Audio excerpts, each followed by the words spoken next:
Hey everyone! Oh, my voice!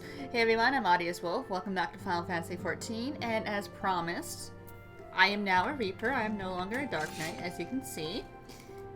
And as promised, we'll be starting Endwalker today. Yay! Let's go! Karu, do you have some time to talk? I would like to gather everyone in Dawn's Respite and together assess the situation in which we find ourselves.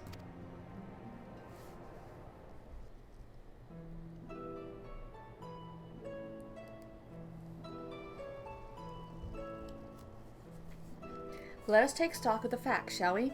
The crisis at hand began with the sudden appearance of the ominous towers in a multitude of locations throughout the world.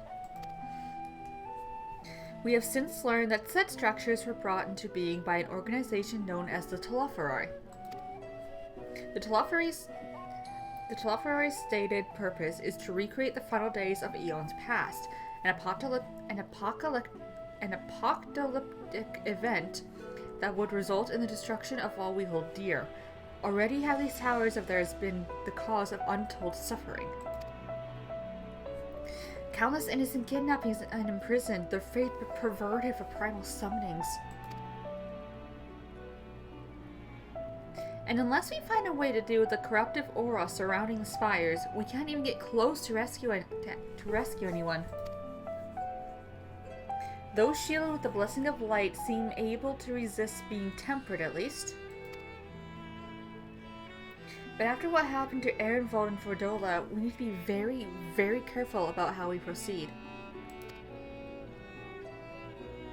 Yet, while these threats close to home are of paramount concern, we mustn't lose sight of the situation in Garlemald. As you know, the Telophoroi are under the leadership of Fandaniel and one other delightful fellow, Xenos Ye Galvis, the Crown Prince and our dear friend. To date, he's reclaimed his old body, murdered Emperor Varus, and plunged Garlemald into an even deeper pit of chaos. The capital has probably seen the worst of it. For a good while there, it saw the bloodiest fighting in the War of Succession. But that has since changed, and in troubling ways.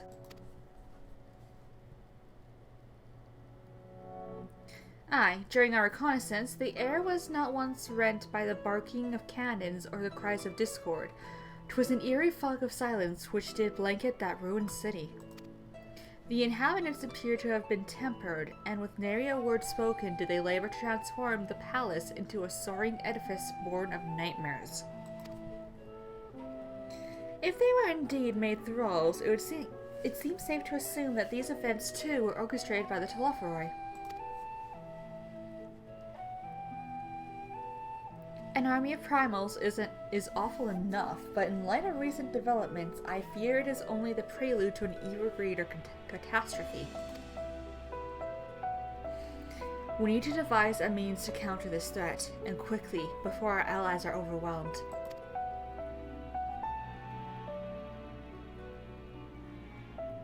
We'll find a way in Sharlayan, I am sure of it. Master Fortunal's comments regarding the final days were curious to say the least. The Forum knows more than it is letting on. Sorry to interrupt. We've just received word from Mistress Kryle. She says that arrangements for your visit have been finalized. You're to head to Limsa and board the next ship bound for Sharlayan. And on arrival, present yourselves as associates of the student of Aldessian, come to assist with the Order's restoration.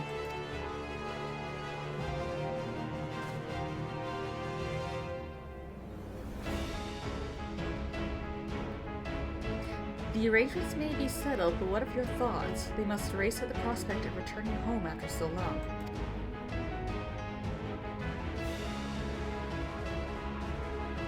I'm eager to see it, of course. Of course. We should set off at once.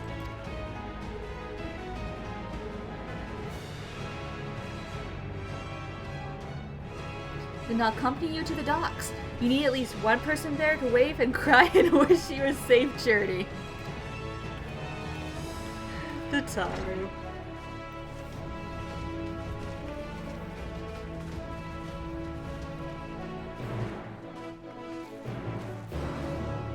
we go.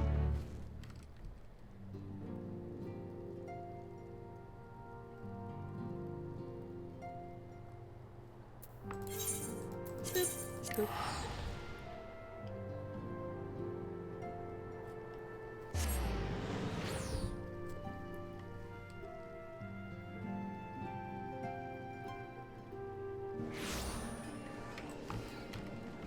Oh, okay, keyboard's being done again. I see how it is, keyboard. I see how it is.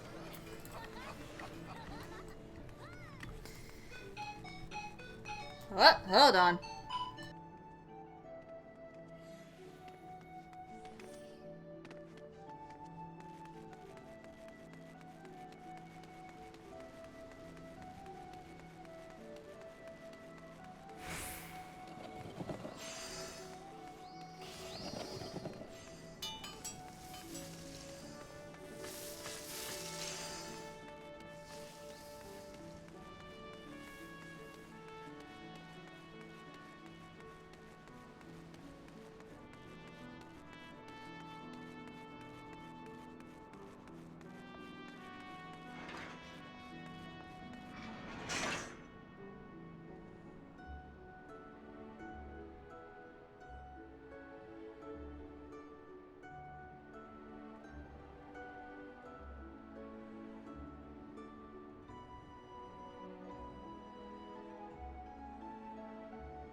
Sorry about that, unexpected call from my mother.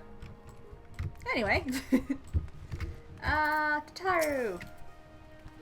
Everyone's here, which is good because I've already paid for your passage and the fee is non-refundable. The ship for Sharlayan should be pulling into port soon, so please follow me and have all your luggage close at hand.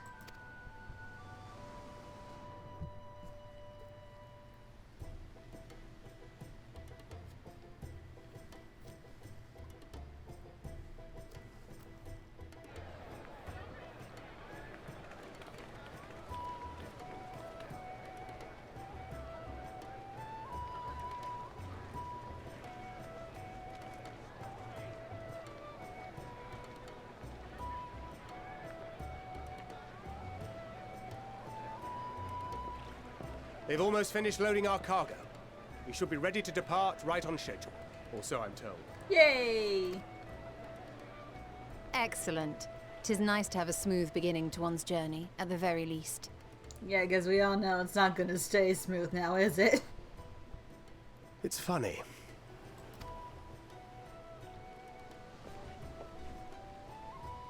Master Louis Soir came here on a ship very much like this one. And now, years later, the street urchin he befriended that day is bound for his mentor's homeland. With his mentor's grandchildren, no less. Aye. 'Tis upon reflection that every twist of time's river and fate's whims are brought into sharp relief. Thou hast matured much in the intervening years. Wert thou not caught attempting to relieve Master Louis Soir of his purse scant moments after he made landfall upon this dock? Yeah. Oh, really? Now that's a tale I'd like to hear.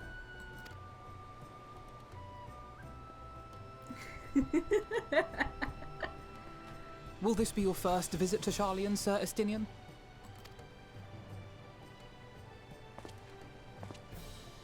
Sir Estinian?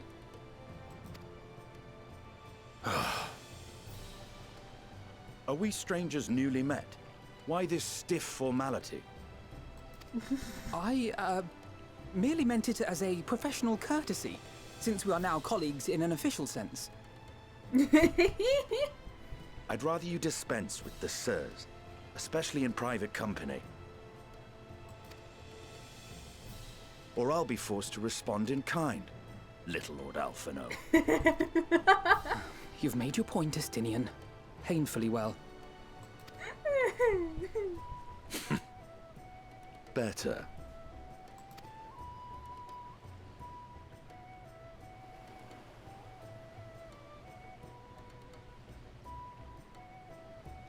Are you all right, Tataru? You seem positively distraught. Distraught? Me? Don't be silly. I think it's lovely that they get to see their homeland. It's just... we're trying to thwart the schemes of an army hellbent on destroying the world. I mean, what else is new? And, once again, I have to stay behind and worry that this is the last time I'll get to see my friends.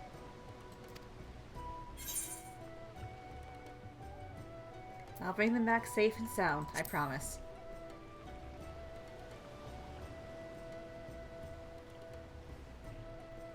I'll hold you to that. I know you will.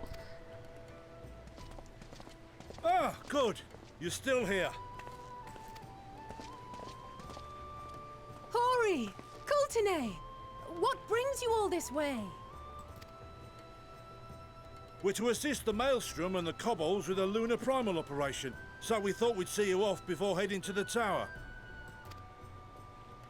Flamine and the others wish you all a safe journey, and promise that they'll look after things here until you return.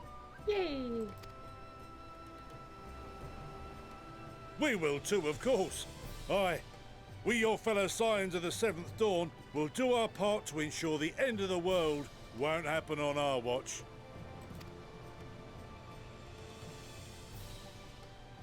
We're set to sail! All aboard for Sharlayan! Nope, time to go.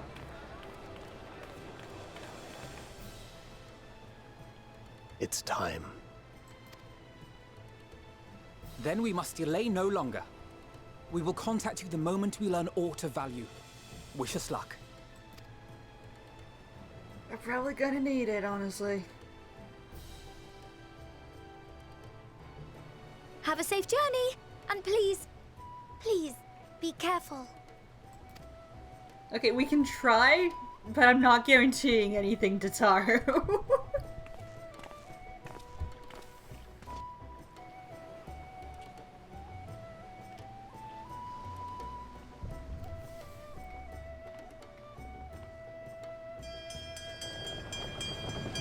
And off we go to another adventure. And so you venture forth unto the unknown. A fate beyond the horizon that cannot be divined. A future undefined and in flux. In uncertain times, naught but the simplest words of wisdom will suffice.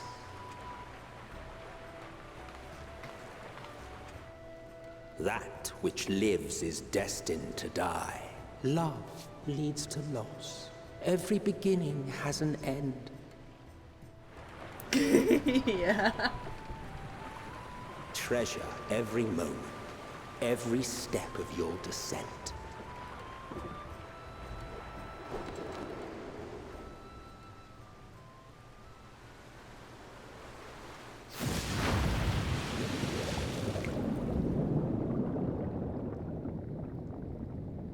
And there, in the depths where souls and stars rest, find your truth.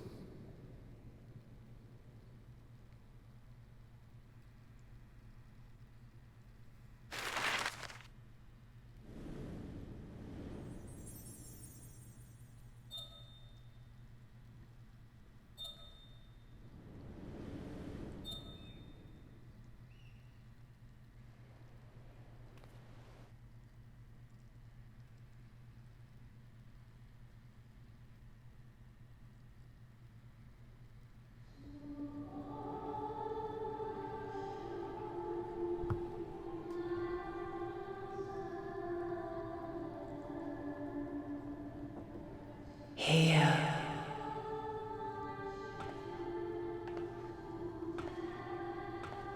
Feel.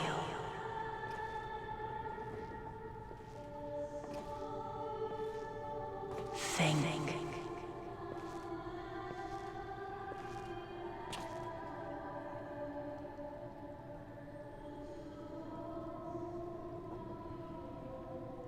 The day has barely dawned, my fellow earlier riser. Hello, Graha.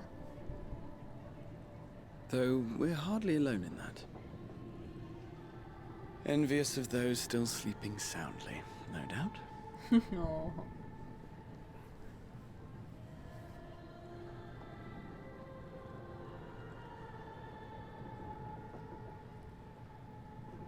Called out to you, you say? I've heard nothing myself.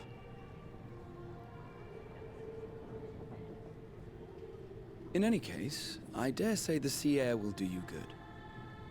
Why not join the others on deck? Sharlayan should be coming into view at any moment.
My voice yet reaches you.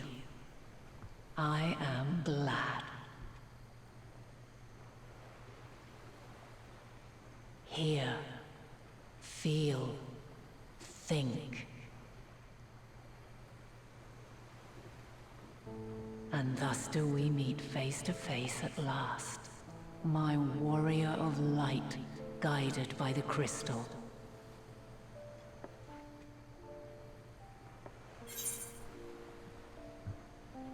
Why now, Hydaelyn?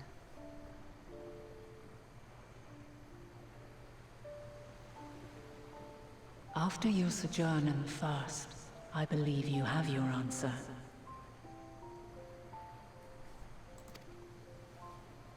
You have gained an understanding of what I truly am, what Hydaelyn has always been, a primal.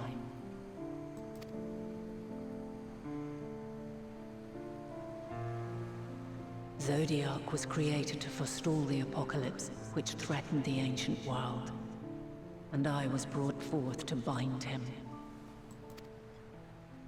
Yet 7 times now, those who would orchestrate a return to that bygone era have rejoined a shard to the god I had sundered. The greater his strength grows, the swifter does mine own diminish. The power to draw your mind into the rift betwixt is no longer mine to wield. Yet though it taxes me sorely, I dare not leave these words unsaid.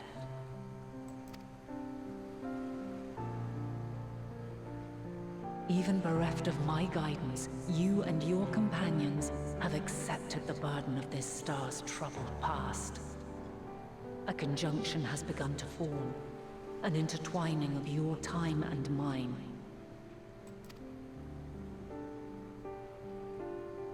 Wheels shudder and turn.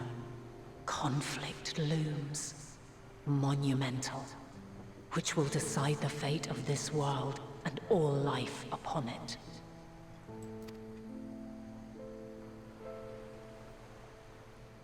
When you truly understand what is at stake, and your journey has prepared you to surmount the insurmountable, then shall I honor the promise made in another time, another age. Come! Cast your peepers to the fore, folks. Sharlayan's just over yonder. I will not keep you further. Your traveler's heart must yearn to behold this unfamiliar land. We shall meet again, and soon. Look, there she go.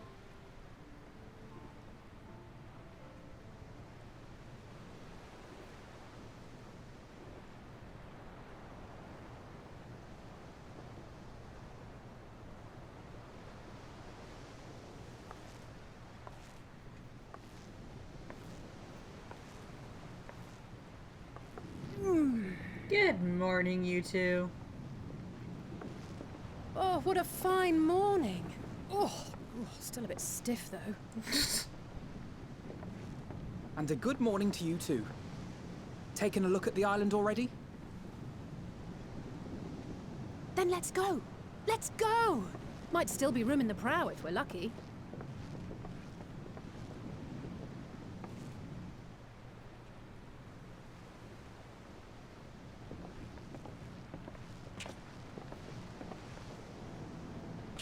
Ah, the sleepers have arisen.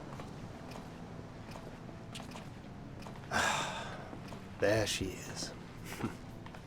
Good old Sharlayan. Oh, I see it.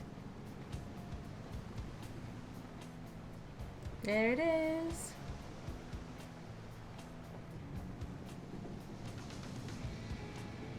Home. Home at last. Well, maybe not in Father's eyes, but we'll manage on our own, if we must. You do know you're not alone in this, don't you? Indeed. 'Tis as Sir Estinian said. Forget not the comrades who boarded this ship at your side, I prithee.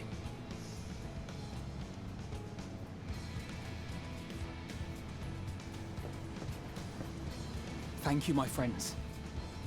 We are ever grateful for your steadfast support. Yeah. Upon arrival, we will be disembarking into the heart of Sharlayan proper.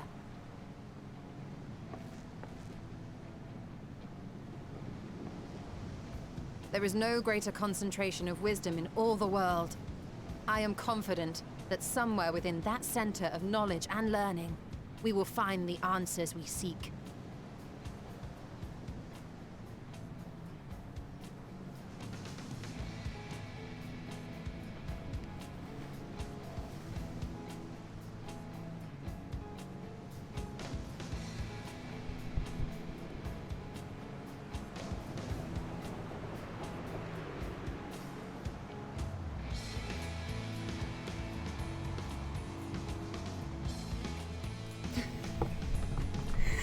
It's what Alpha Noah does, okay? Title card! Endwalker!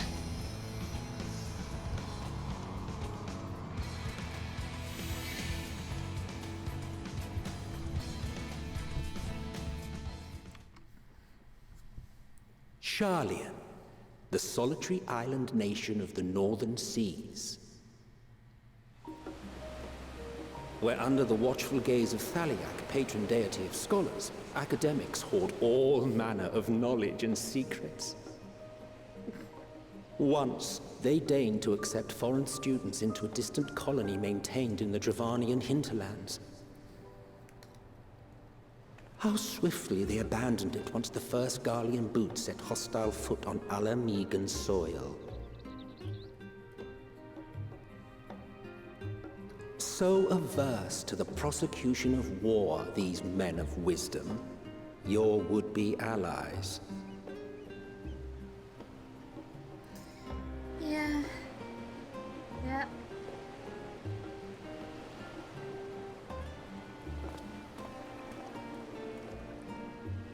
I thought they'd never let us off the ship. What's next then? Entry applications? I think so. Hopefully they find no cause to deny us.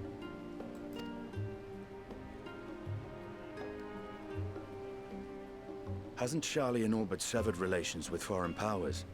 Those of us without direct ties, myself included, may be refused outright. He has a point. It is true that, as a nation, Sharlayan only forms trade agreements with a select few neutral countries. But from a practical standpoint, an island cannot afford to be overly strict with its borders. Especially not if that island's people are wholly devoted to the accumulation of knowledge. If one submits the proper paperwork, with satisfactory evidence of identity and intent, then foreigners may be granted entry. May.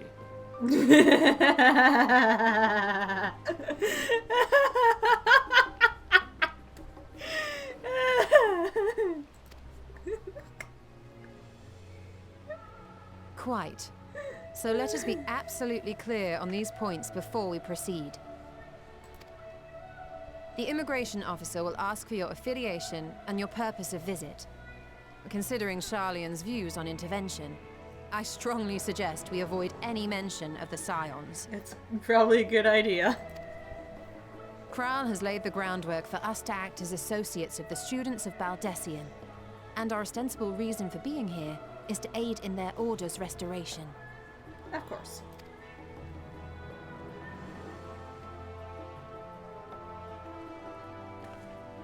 Grahatir, it might expedite our progress should an actual student be seen at the head of our little group. Would you mind leading the way? Of course. The immigration offices were this way, as I recall. Shall we?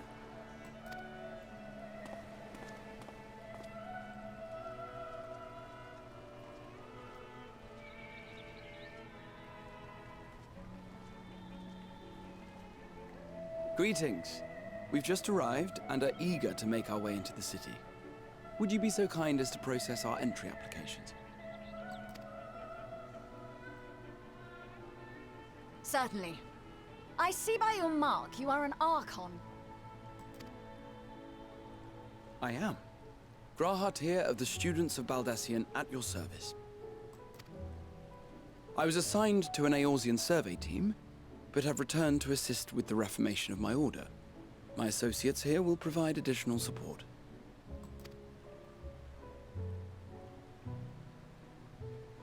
Very good.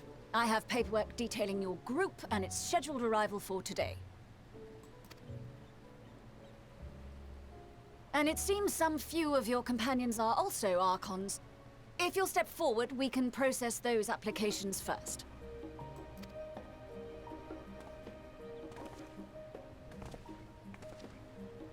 Ishtola rule.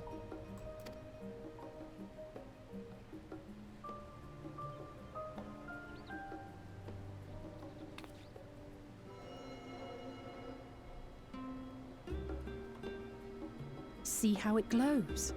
That list is etherically linked with the citizen registry kept in the main repository. Ooh. Fancy.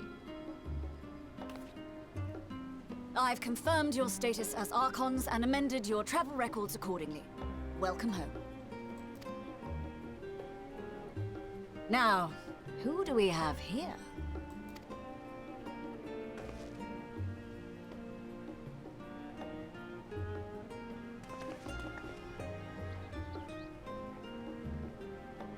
Alphino Leveilleur. And Alizé Leveilleur.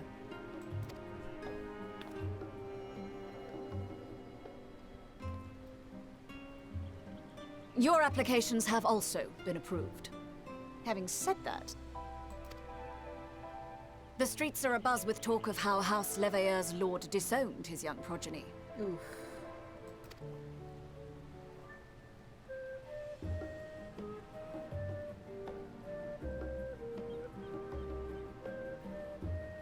And while such personal circumstances constitute no reason to deny you entry, I urge you to avoid exacerbating your present situation. Times are quite troubled enough already. We shall keep that in mind. Oof. These last two are not Sharlayan natives, but you will find their credentials are in order. An application was made in advance.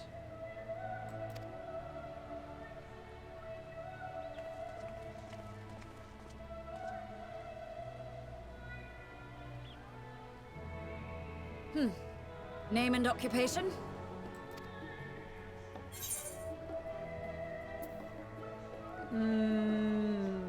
What should I choose? Adventurer, artisan, or champion?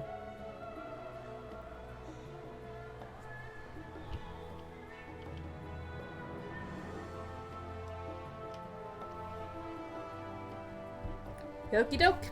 Kaharu Oral, adventurer by trade.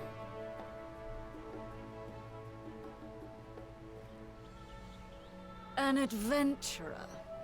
Well, I suppose that is considered a valid calling in your native Eorzea. And it does indeed match the profile provided. You may enter. And you, sir? Estinian Valino, formerly of the Order of the Knights Dragoon in Ishgard. Formally, at least. And what, pray tell, is your profession now?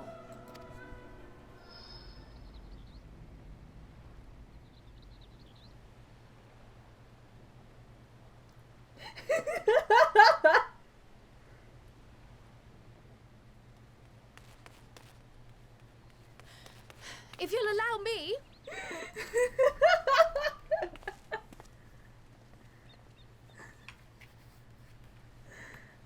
Kryl to the rescue. My associate is a mercenary, hired for his strength at arms. Surely you are aware of the dangers we often face on our forays into the wilderness. Mistress Baldessian, if you insist on sponsoring his entry, then so be it. But while I appreciate that desperate times call for desperate measures, I find your choice of company concerning. Be advised that even a single misstep may have severe repercussions for your organization. I have every confidence in my chosen company, dear and trusted comrades that they are. But I thank you for your concern.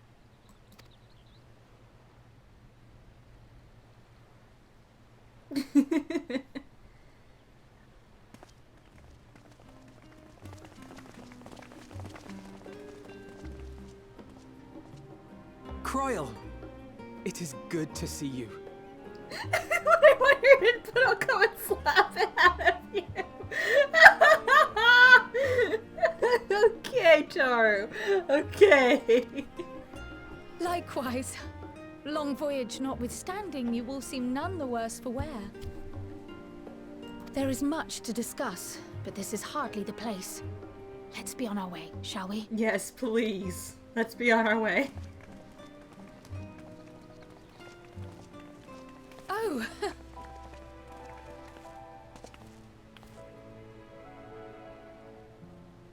Welcome, friends, to Sharlayan. As your mercenary, I should hope my welcome includes a generous salary. Well, I had to say something, Sir Taciturn. I love Estinian so much. Hold on, where is the Ethernet shard? There it is. Just gonna snag this real quick.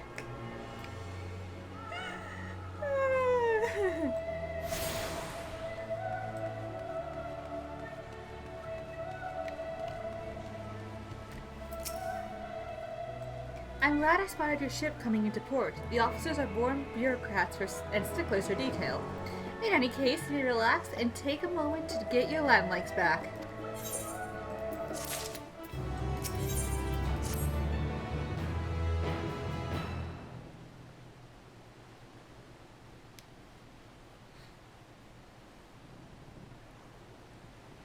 I had thought to launch directly into an explanation of what I've learned and how we might proceed. But this is Kaharu and Estinian's first time in Sharlayan, and for the rest of you, a homecoming that was long overdue.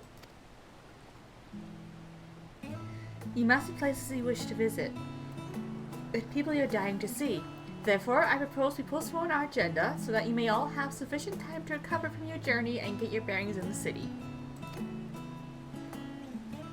Once you settled in, we can reconvene at the Baldessian Annex. How does that sound? Tis a fine suggestion. We may not be welcome at the Levier estate as such, but I should like to nose around the neighborhood all the same.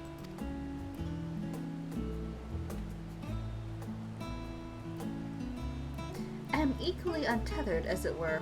There's no particular place that my kin call home. Still, I would not pass up the opportunity to reacquaint myself with the city.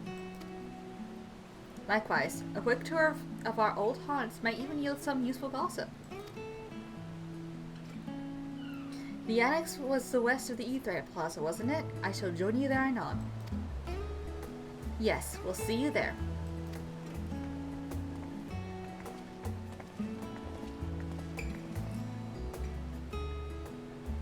I too have places I would be remiss not visiting forthwith, by thy leave.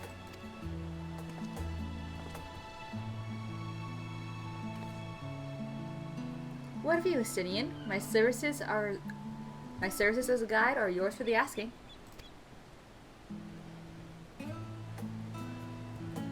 That won't be necessary. Until we reconvene, I prefer to wander as the wind takes me. But I could... Oh.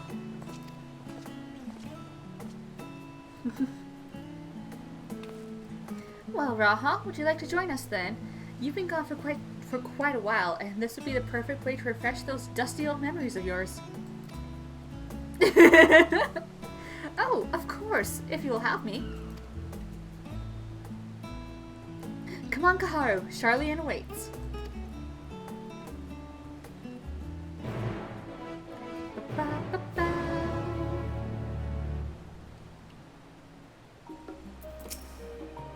After you, my friend. I am more than content to follow your lead.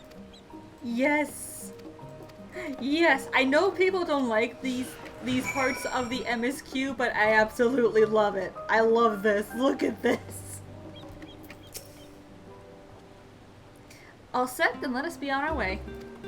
Our first stop, amusingly enough, will be the last stand. It's a cafe on the west side of the harbor. Yep. Yeah, I know. But first, let's take a look at all these little spots. This place is called the Peristyle and is the first stop for cargo unloaded at the docks. You'll find the usual necessities for daily living and other imports vital to running an island nation, but also supplies that further Sharlayan's pursuit of knowledge, namely large quantities of books, specimens, and samples. Sorting these stacks certainly seems to keep the attendants busy. What do you have to say about this? With all the unusual wares coming and going at all hours, I expect the assistance of an intrepid adventurer would be highly appreciated. I see no reason why you wouldn't undertake any tasks which pique your interest. You have been cleared by the immigration officials after all. I look forward to the day your name is celebrated in Sharlayan the same way it is in Eorzea. Oh, Graha. Graha.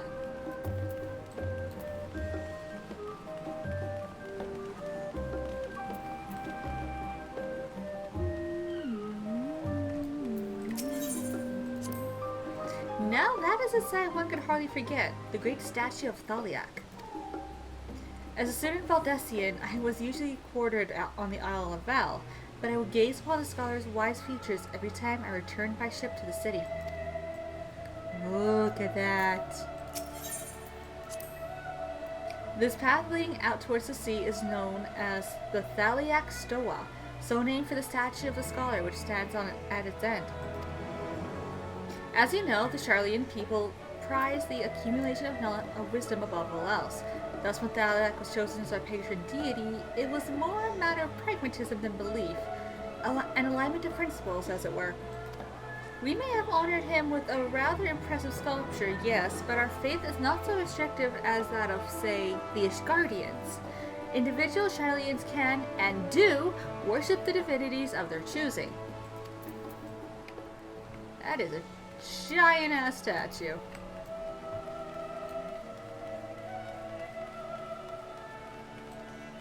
Anyway. I can't talk to him about the last stand. Okay. And here we are, the last stand. I may have mentioned this before, but although our research into nutrition and food preparation is quite extensive, the average Sharlayan tends to regard seasoning and flavor with a certain indifference. How can I put this? The food is, it's bland. As encapsulated by our infamous Archonlof, the prevailing sentiment towards cuisine is dietary value first and taste a distant second. There was one people in the stadium, however, who could stomach the school's insipid meals no longer, so he quit his lessons and poured all his savings into building a proper eatery. And so the last stand came to be. It is, as the name implies, the sole dedicated outpost of fine dining in Sharlayan. The one and only bastion of the culinary arts in an isle of otherwise mediocre fare. I seem to recall the burger being hailed as one of the more impressive items on the menu, not that I ever had the pleasure of eating one myself. Because you are a typical Sharlayan when it came to cheap and convenient Raha, but Shari Datara has since taught you how to appreciate a well-prepared dish. We should all stop in when time permits and sample the cafe's delights. Shall we press on? The stairs to the side of the cafe there will take us up to the Aetheryte Plaza.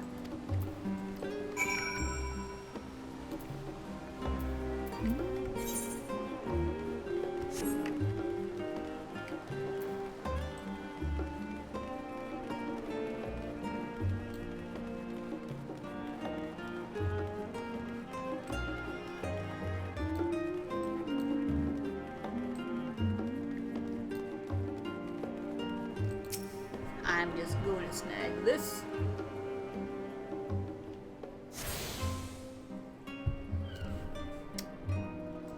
Beautiful. An unusual shape, isn't it? Yes, very unusual. I assure you, however, that it's a perfectly functioning aetherite. Remember to attune yourself before you move on. I already did. You saw me do that. Now, being the diligent tour guide that I am, I should make mention of the Confluence, a research facility located on this very plaza. Its much vaunted discoveries are the reason Sharlayan stands at the forefront of teleportation technology. In deciphering the underlying principles of Algan Aetherites, it allowed us to understand and reconstruct what was essentially a lost art. And off we go to our next destination. Our path leads northeast to the Agora, Sharlayan's largest marketplace.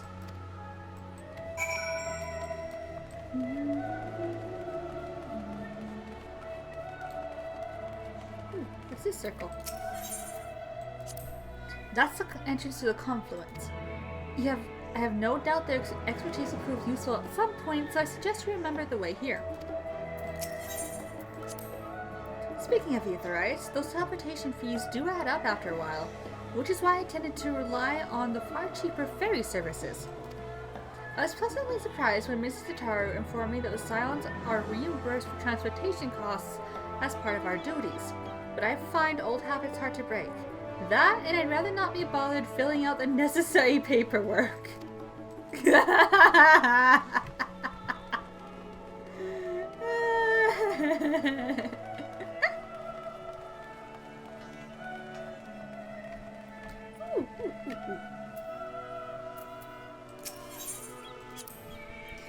These little open-air bookstalls are so uniquely Sharlayan. I had always thought them a common sight until I visited other nations. Do you mind if I browse the shelves for a moment? There might be some hidden gems I've yet to read. Only a moment? How optimistic. Feel free to browse all you like, but we won't wait around for you. Perhaps I'll return here later then. Oh, Gra!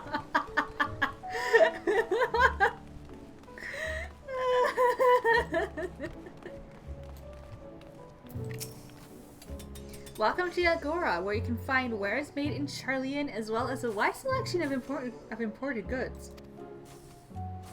They also used to sell questionable prototypes from various research institutes, but I think that practice has thankfully died out for the most part.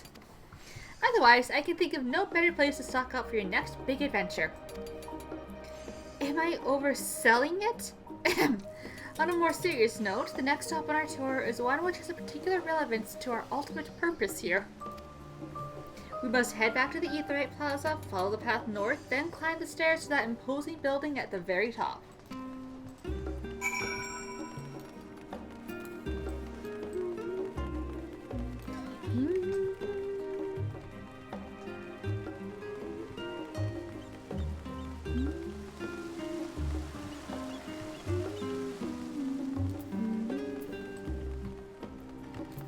Look at them run, wow. Ooh.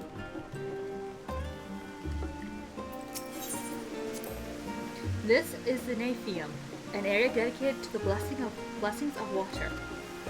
For Sharlayans, water represents more than a life-sustaining liquid. It is a reminder of the great flood which precipitated the birth of our nation, as well as a symbol of knowledge which flows from Thaliak's divine water, divine ewer. For this reason, you see an abundance of fountains throughout the city and a profitizing for utilizing water as a decorative feature in our architecture. These little decorative features are typical of Sharlayan architecture. Aside from the research wing, our headquarters on the Isle of Val were rather simple and rustic by comparison. They aren't pretty, I have to admit. Fountains are always pretty, though, so you know.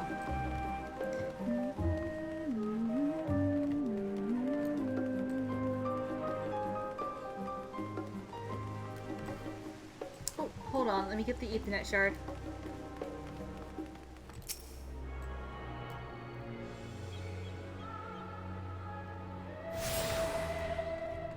Got it.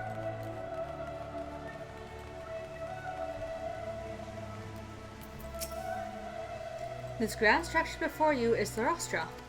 The name refers to the original public platform erected here, upon which a forum of elected representatives would deliver orations and debate policy. Although the stage has since evolved into council chambers, the nature of the forum and duties of its members remain largely unchanged. Am I boring you, Raha? You seem awfully distracted. My apologies. From here, one can see the entire city spread out below. The vista put me in mind of my arrival in the first. Those who had gathered at the Crystal Tower asked me how they might go about building a new home. Naturally, my answers were all inspired by my knowledge of the finest settlement I could think of, the great city of Sharlayan. And bit by bit, those few buildings grew into a town, a community, the Crystarium. I can almost see its echo. I see. Feel free to come up here whenever you wish. I don't think the counselors will object to you simply enjoying the view. Such memories should be treasured. For now, however, the tour must go on. Our spectacle of sightseeing concludes with the fittingly named Journey's End. Walk down the stairs to the east and continue straight ahead. Yeah, you can see the entire city from here. Wow. Look at that.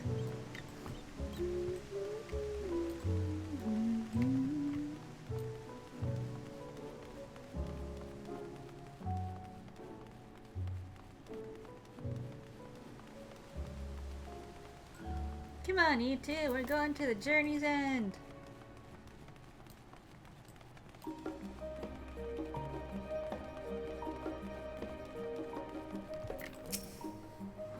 We've arrived at Journey's End. History tells us that this was where those who put ashore with Archon Nilkin built their first... I am not going to try and pronounce that. Built their first homes.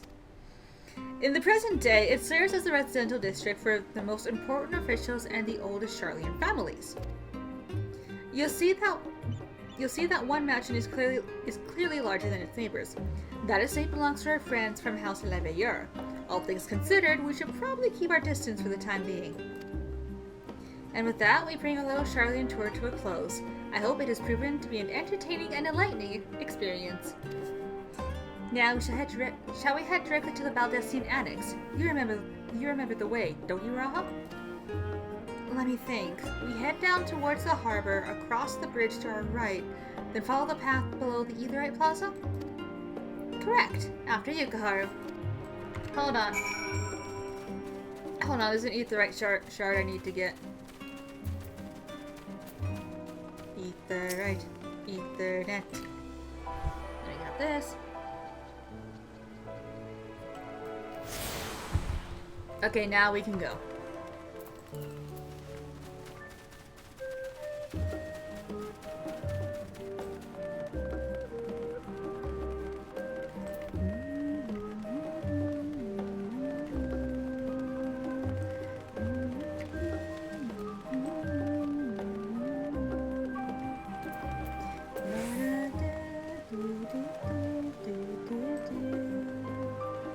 The music here is very, very pretty.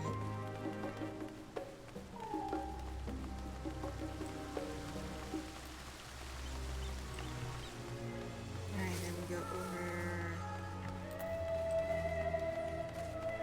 We go down here. Yeah, here we are.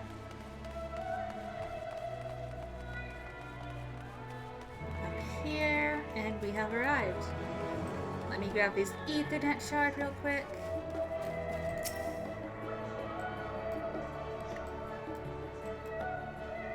There we are. As the joyous look on Raha's face has undoubtedly informed you, this is the Baldessian Annex. If you continue up the hill, you'll arrive to the doorstep of Phenomenon. But I think we've explored enough for one day. We could take you there another time. Inside with you then.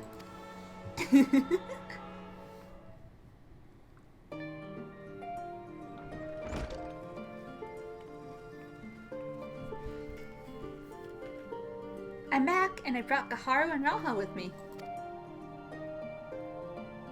Ah, and you were right about the ship then. Hello, Graha. It's nice to see you again.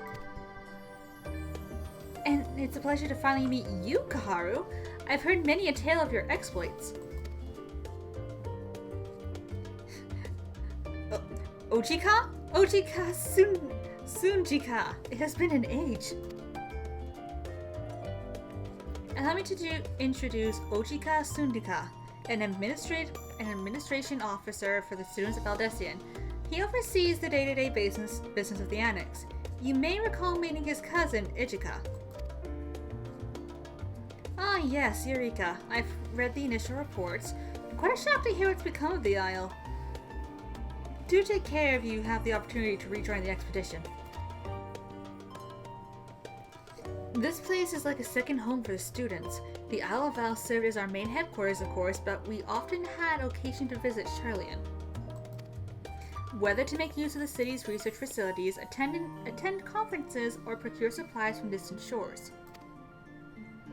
The annex here was built to provide lodgings for our members while we engaged in such activities. Ever since our former headquarters, along with the Isle itself, vanished, the annex has served as our base of operations. And yet it feels so empty. With so many lost to us, our organization is a shell of its former self. The day will come when we will see the students rise again. But first, we must ensure that Tlafore fall.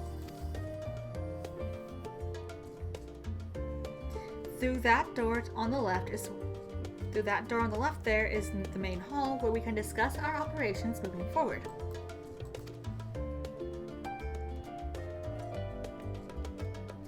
Once everyone arrives, that is, you probably have time to rest before our discussions begin in earnest.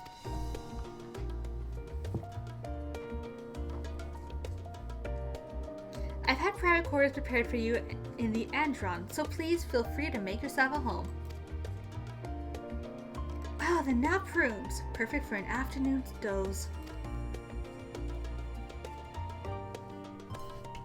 Oh, I didn't mean to give you the wrong impression. The chambers are quite well appointed. Far more so than some cheap roadside inn, you may be assured. For simply that we're often so busy with research or exhausted from journeys abroad that we would slip into the Andron just to steal a few winks. And thus it became known amongst the students as nap rooms, even if many such naps may well last into the following morning. Say the word and I'll be happy to show you to your chamber. Hopefully the others won't be too long in coming. I'll wait for you all in the main hall.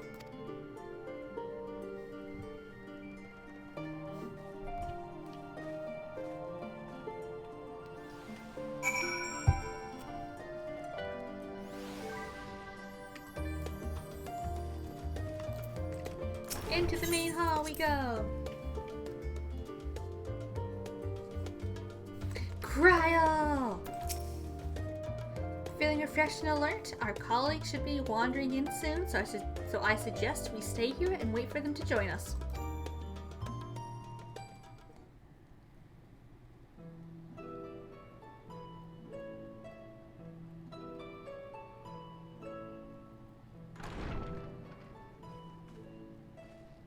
Pray forgive me. I was delayed. It's fine, Urianger. We're all here now. Let's get down to business then, shall we? To defeat the Huns. Come what may, we must prevent the Telophoroi's plans from coming to fruition. Obviously. At present, I see two paths for gathering the information which may aid us in achieving that goal. The first involves an investigation into the change which has come over Sharlayan, not to mention the recent inscrutable behavior of the Forum. As most of you know, the 99 members of the Forum are elected from the general populace. This alone guarantees a plethora of opinion with regards to foreign policy. Yep. The bibliotheques, for example, are a group of conservatives which would have Sharlayan focus on recording history, while remaining entirely uninvolved in the making of it. And at the other extreme, we have advocates for proactive diplomacy and direct intervention. My grandfather Galef was one such member, as was Archon Louisois. Yet despite our diverse factions and philosophies, the recent vote to deny Eorzea's request for assistance was unanimous. Yeah, that is a little bit suspicious, isn't it? Even more concerning was the fact that many cited other, more pressing duties as justification for their recalcitrance. Fortuno's refusal in Gridania had those same undertones. 'Twas as if, having stared unblinking into the face of impending doom, he had simply turned away to pursue something more important. But what could that possibly be? Good question. A mystery indeed, and one which I ask for your help to solve. Our future may depend on it. As for our second potential path, it concerns a request made directly to the students of Baldessian. Oh? Our organization was founded primarily to study strange and unexplained phenomena the world over. Mysterious relics and ruins, arcane disturbances, and so forth. Compared to our more isolationist Sharlayan colleagues, we have strong connections overseas, namely with scholars and academics who share our passion for the unknown.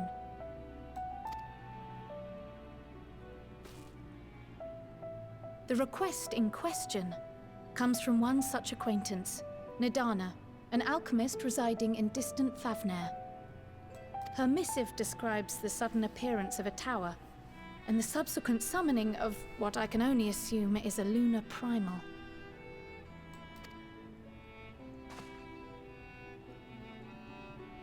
Yeah, that's not good. In response to this threat, the satrap of Radzat Han, the individual who governs the city-state, has instructed the alchemists to find a means to deal with the spire. The artisans of that land are heirs to an ancient tradition, one rather unlike that of their Uldan counterparts. It is possible nay, probable, that they have gleaned truths unattainable by Eorzea or her Far Eastern allies. They do, in fact, appear to have a strategy in mind, though it will require further research.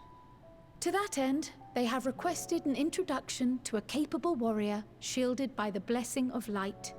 Ah, so me. Assuming we divide our forces to pursue both of Kral's lines of inquiry, then having you join the group heading to Thavnair would seem the obvious choice. But the investigation in Sharlayan is of vital importance as well. Equal, I think, to the Thavnairian one, given that the fate of the world may hinge on the results of both. Of course. Yes, it is quite the quandary. Though it is a great imposition and an altogether too common one, our efforts would be more likely to succeed were you to lead the charge on both fronts. Of course it would.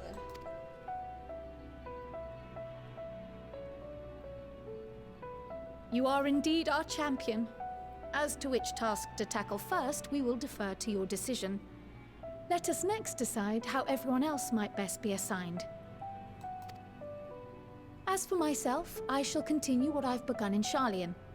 I should also like to steal the services of an Archon or two. And thereby gain access to a greater range of reading material. I will help with that. Allow me to offer my assistance. I have some small amount of experience in the field of research.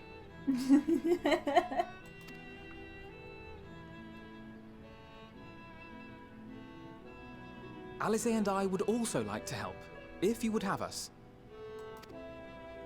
Anything to understand even a fraction of what our father and the Forum might be thinking. Yeah. Of course, the more the merrier. Right. The rest of us will make the journey to Thavnair. Thoughts? Objections? I passed through Thavnair on my way to infiltrate the Empire, and though I'm not qualified to give a guided tour, I did gain a sense of where things lie. I'll be happy to have you along then. So for this group, it will be you, me, and Urianger. Give me a moment afterwards, and I'll supply you with all the details of Nadana's request. Consider this hall our rendezvous point once our respective tasks are complete. May our investigations prove fruitful. Yay! To work then.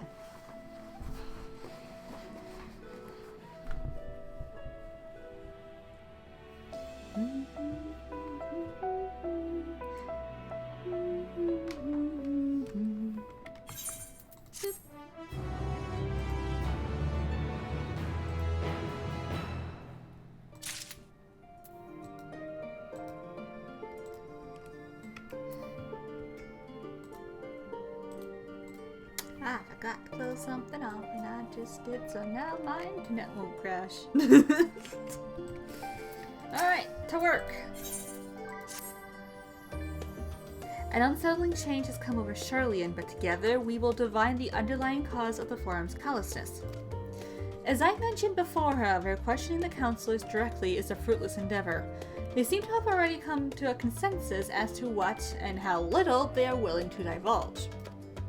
Which is why I began scouring Sharlayan's archive of historical records for any hint of a connection to the final days. Suffice it to say that progress has been slow.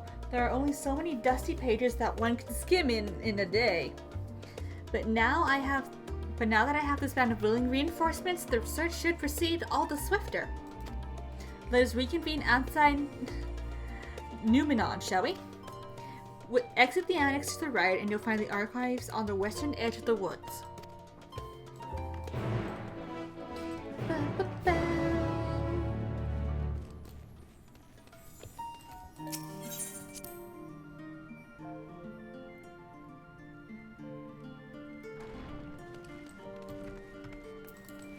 And we just go over here.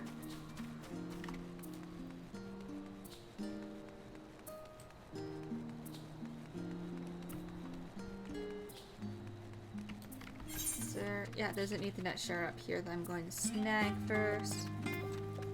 The only one I haven't gotten is this one over here. Got the Lithier Estate one, not the Journey's End one, but I can grab that one later.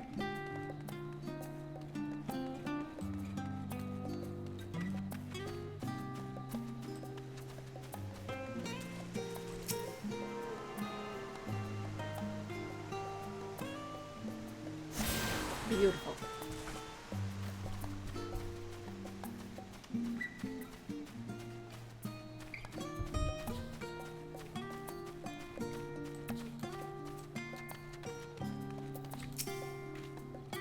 My directions were easy to follow, I hope.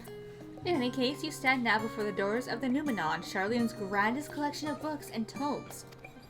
This building is actually only an entrance, and one of many at that, for the archives of the Numenon extend deep beneath the surface like the roots of a tree. The vast halls of the Great Google Library pale in comparison to Numenon's endless maze of subterranean chambers.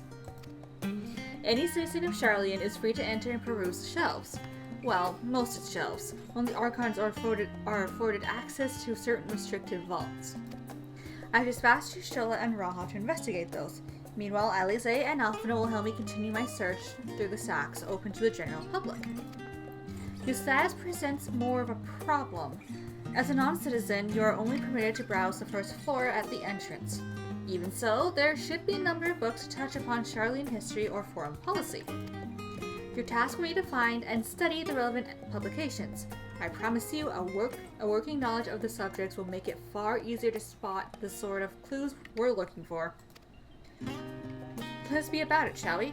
I've told the others to meet us at the stone benches over there once they've found some promising tomes. Happy reading.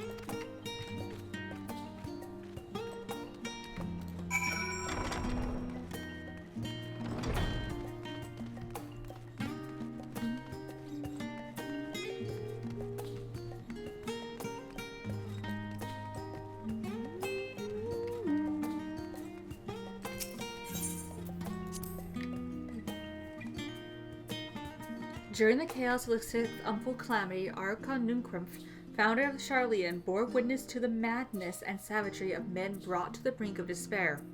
Upon raising a settlement on an island in the northern empty, he instructed his people thus: renounce the ways of war and pursue enlightenment through knowledge and reason. The Sharlayans took to heart the words of their savior and henceforth served as stewards of wisdom. Upon a foundation of accumulated learning, they built a homeland unlike any other, a nation born from strength of minds rather than strength of arms.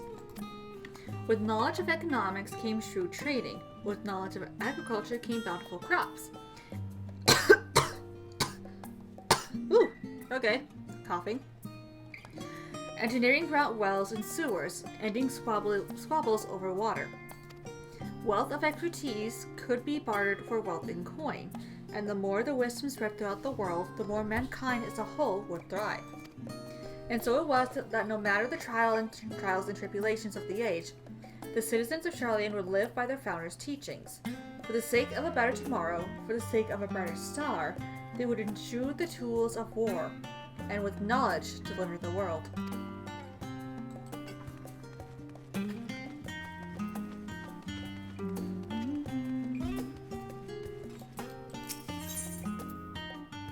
Forever 27ers.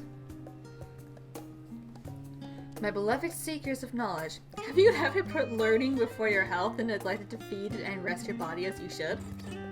I too once engaged in such foolish practices, but one night, engrossed in philosophical study, I had an epiphany.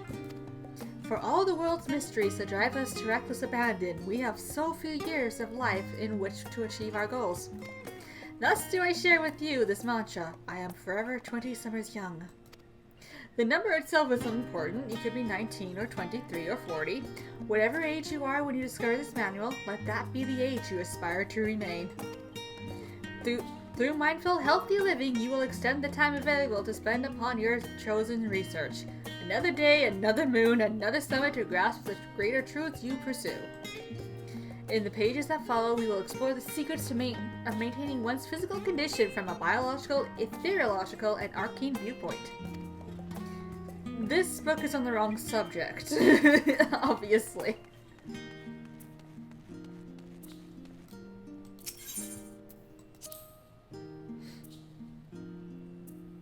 Have you ever gazed at the skies above and contemplated the mysteries contained therein? I speak not of the shifting cloud patterns, but of the vastness beyond, of the sun and the twinkling tapestry of the night. Some think that the dome above us to be a finite space, yet amongst the leading thinkers of our age, one scholar's depiction of a boundless sea of stars has firmly taken root. Alas, this heavenly sea remains unreachable, remains an unreachable, unknowable destination. There are few indeed who can explain in satisfactory detail why our star is believed to revolve around the sun. It was the technologicals of Alleg who came closest to understanding the laws which govern that starry abyss. It was they who launched Alamud and sought to expand beyond our earthbound existence. Having read their ancient ambitions, I wonder, has your interest in this field of study waxed or waned? And if I were to tell you that the eternal constellations were arranged differently in the distant past, that their positions continue to shift almost imperceptibly but measurably as we journey into the future? Would it shock you to learn that the stars drift further and further apart, and may indeed do so forever? Are you eager to learn more? This book is on the wrong subject.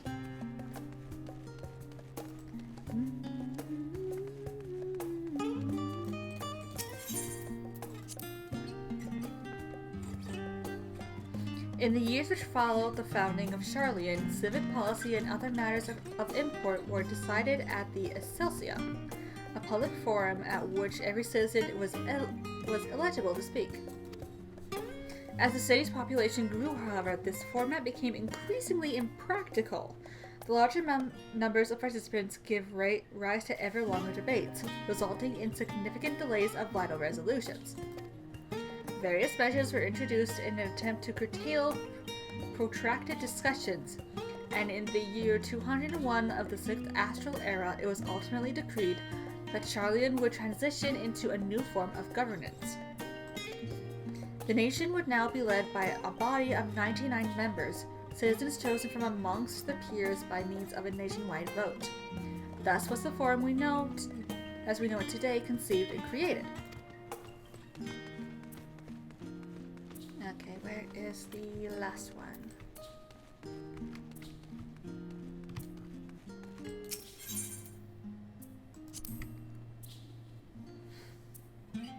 Many years ago, on the banks of the Thaliak and Devonian hinterlands, a Sharlayan colony once thrived. The settlement was originally established as a mere outpost to study the ethereal sea in the year 1311 of the 6th Astral Era. Scholars dispatched to Eorzea found the facilities wanting, and their demands encouraged a gradual expansion in structures and services. As rumors spread of a growing community of academics, the area was further inundated with Eorzean students, hoping to share in the renowned wisdom of the Sharlayans. 50 years later, the Forum passed a motion to recognize what had become a flourishing town as an official Sharlayan colony. Eorzean residents took to calling the colony itself Sharlayan, which led to no small amount of confusion when discussions turned to the subject of the Motherland. In response, some Sharlayan inhabitants, if pressed for a name, would simply refer to it as Emporium. Following the exodus, however, goblins and Jeshanges claimed for themselves a corner of the abandoned colony and gave it yet another name, Edalshire. The following chapters go on to introduce the most prominent features of Edalshire. This book does not appear to contain additional information on the Forum or cover the history of the Sharlayan Motherland in greater detail.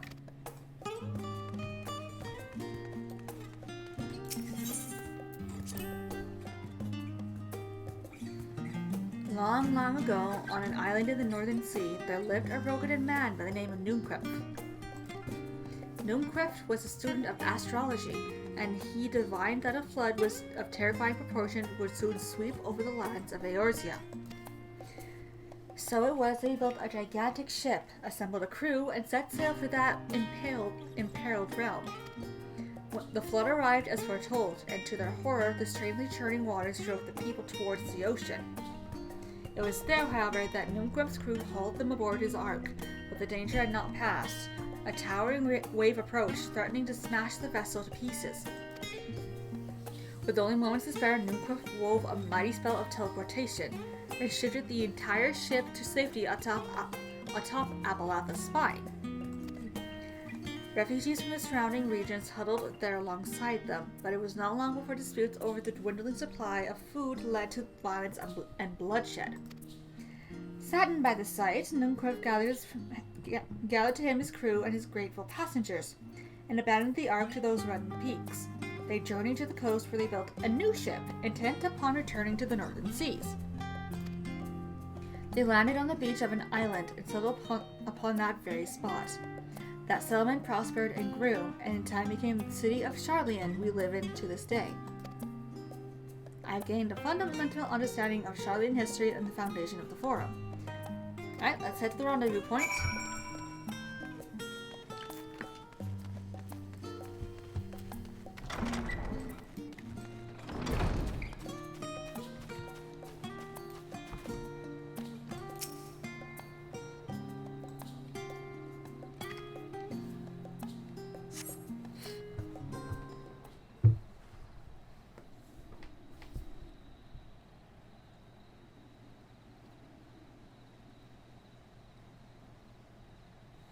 Sorry, were you waiting long?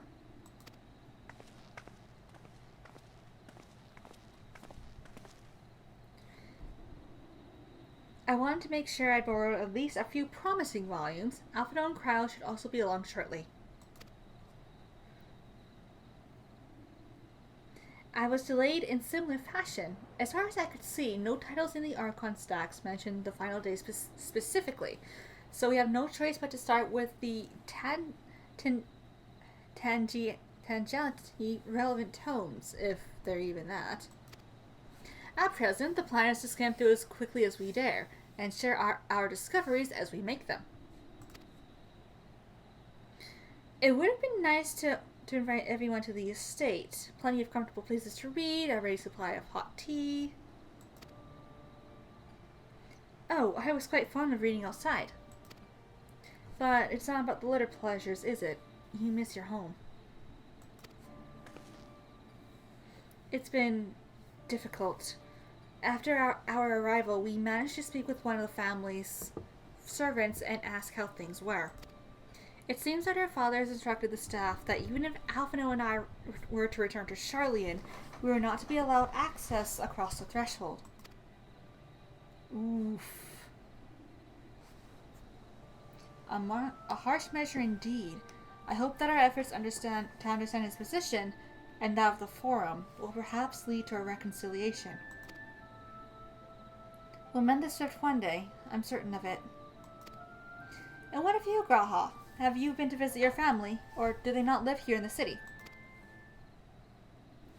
Ah, well, my situation is also somewhat complicated. I was raised in Sharlayan, yes, but I was born rather further away. In the southern reaches of Isambard, in fact. For generations, my people have dwelt in Corvos, the coastal region opposite the island of Thavner. The Alekans founded a city in that fertile land, and by ship brought in the subjugated tribes of the Mikote to serve as laborers. Of course, the massive earthquakes of the Fourth Umbral Calamity brought an end to the Empire's reign, and when the Fifth Calamity froze the seas solid, many of the tribes still living in Corvos braved the journey back to Eorzea. My ancestors, however, chose to remain, that they might prevent the remnants of Algan technology from being misused. Isn't Corvos under Garlean rule? For the past 50 years, yes. Some semblance of local culture remains, as is the case for most imperial provinces, but Garlemald renamed the region Locus Amnius. When I was a boy, a nearby town came under the jurisdiction of an illustrious imperial family, the nobles of House Darnus.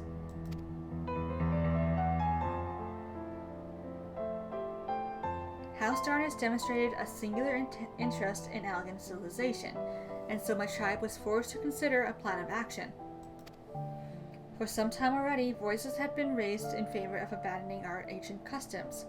After all, the elegant eye no longer passed to our eldest children as reliably as it once had.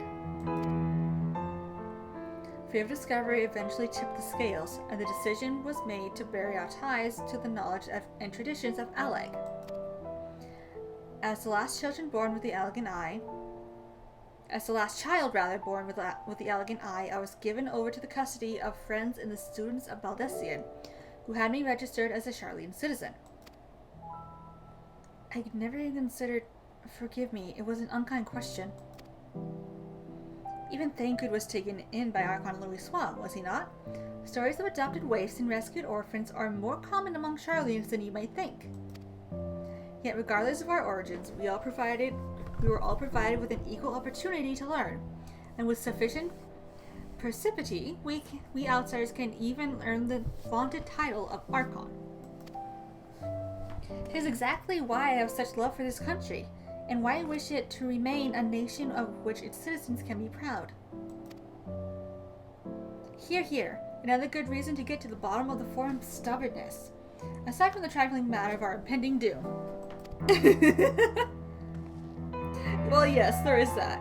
Excuse us while we try to make some headway into these books, Kaharu. More company should be arriving any moment now.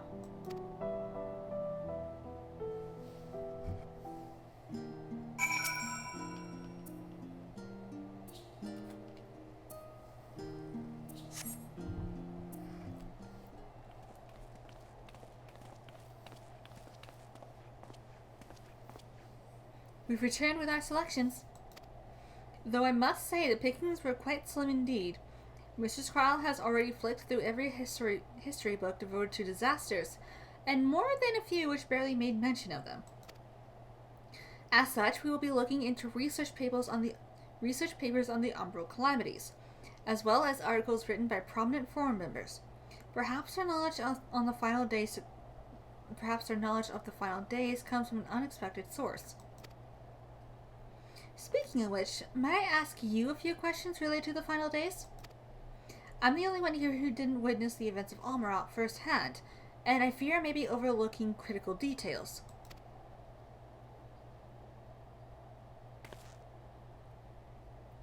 Thanks. My thanks. Now, where to begin?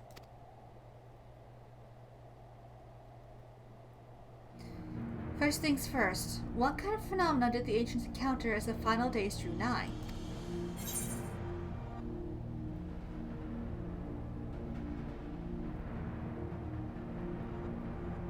A complete destabilization of creation magics. Yes, the unfolding catastrophe wrought havoc on all manner of life. The chaos extended to the ancients themselves, causing the powers of creation to spiral out of control. Fear and despair manifested in terrible, intangible fashion. Meteors raining from the sky, fire erupting from the ground, indescribable abominations prowling the streets. That more or less aligns with my understanding. If only the arts of creation had survived until the present day, we might have had something substantial to analyze. To the best of our knowledge, however, those techniques were not preserved or passed on.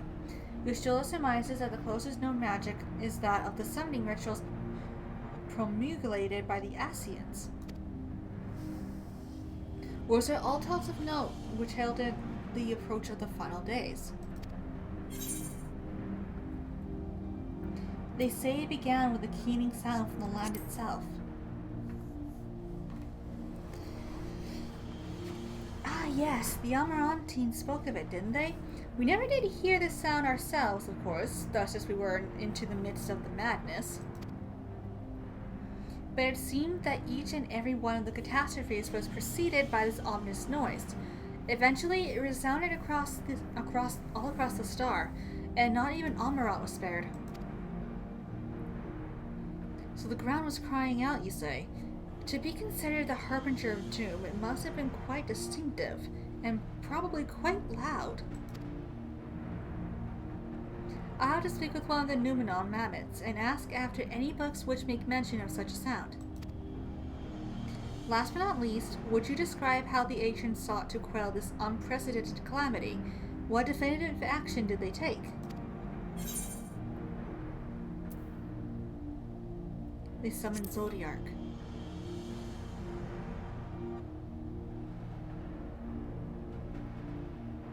Yes, with Elidibus serving as his heart. So many gave their lives in sacrifice to bring him into being.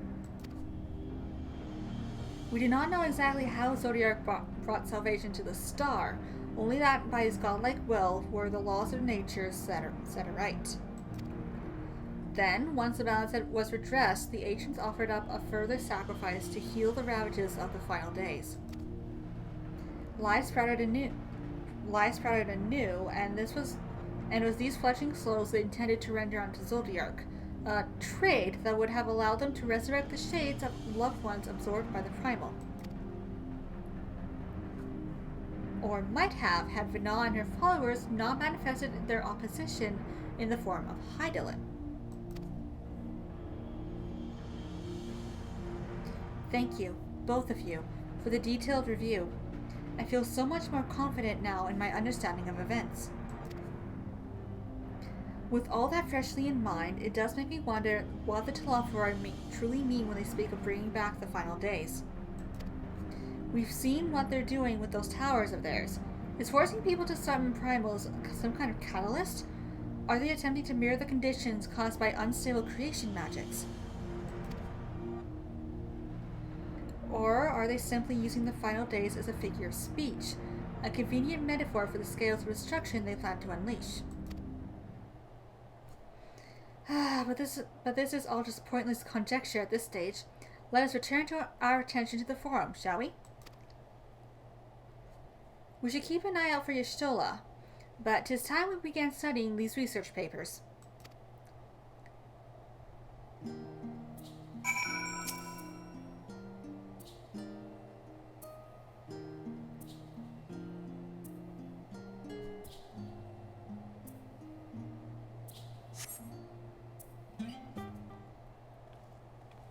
Ah, there she is. And the last, am I? Well, my extended search of the Archon stacks produced 1 or 2 possibly useful books. But I wouldn't get your hopes up. If you recall, Urianger learned of the source's reflections from the Gurun oracles. For its potential to cause panic and confusion, that tome was deemed apocrypha and sealed away in the Great Google Library. 'Tis even less likely that knowledge of the unsundered world, not to mention the horrors of the final days, would be left sitting on a shelf for any curious scholar to find.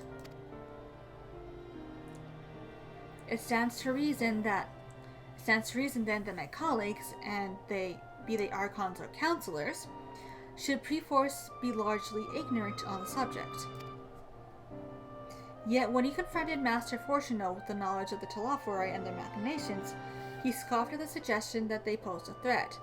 He seemed adamant that the Forum would know if the final days were truly upon us. Which only supports the conclusion that whatever privileged wisdom is guiding the Forum's behavior is being kept secret from the rest of the nation.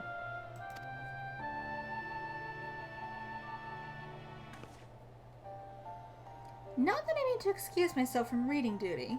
Whether they contain mention of the final days or no, these books could yet hold something of value. You weren't thinking of leaving, were you? There's plenty of work for everyone.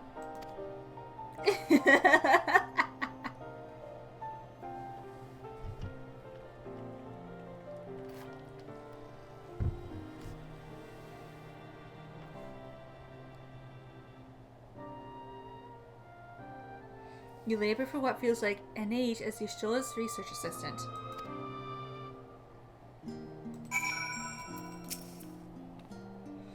Oh dear, you look exhausted. But what about your studies? Were you able to find any books on the subjects I mentioned? Then the day was well spent. Should you wish to read them again, a mammoth at the reference desk will point you in the right direction. For the moment, though, I suggest you take a well-deserved rest. We might be occupied with our research for quite some time. Alize! Ready for a tea break, Aharu? I know I am. Honestly, my neck and shoulders are going to calcify if I don't stretch my legs and walk around for a bit. You know the last town down the harbor, don't you? Come and meet me near the outside tables. I'll treat you to their coffee. It's quite good.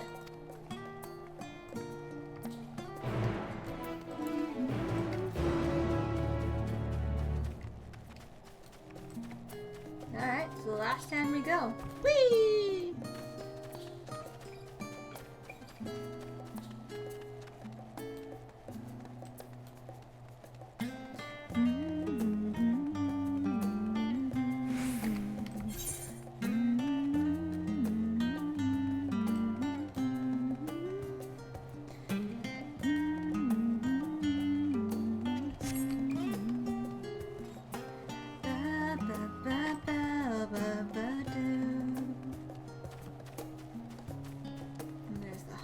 Over there, but we're not.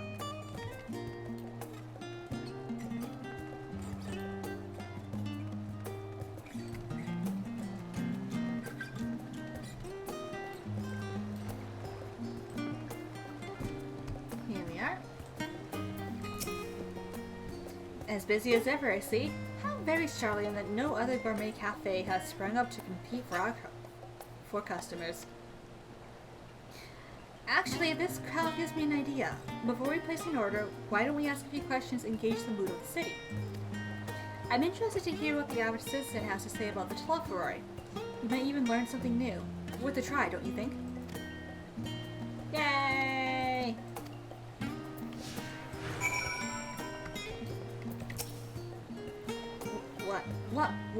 What is it? Can a man not enjoy a moment of private respite? If you're looking to share a table, then I respectfully request that you look elsewhere. Misunderstand, sir. We were simply wondering if you knew of the Tlofuroi.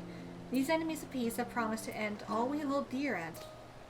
Wait, you're that House Levier girl, aren't you? And this one with you is obviously a foreigner. I've heard you were disowned for helping outsiders indulge their barbaric whims, and here you are giving truth to the rumor. I'll thank you to leave me be. I have naught to say to the likes of you. Well, I must apologize. 'Twas foolish of me to expect an ounce of civility from one so enlightened. Come, Kaharu. Ooh, that was rude.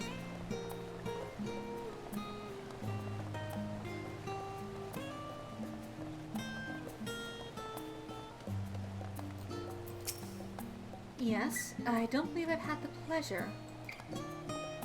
Pray excuse the interruption, but we're hoping you might share your thoughts on the Tlofuroi and their unconscionable plans.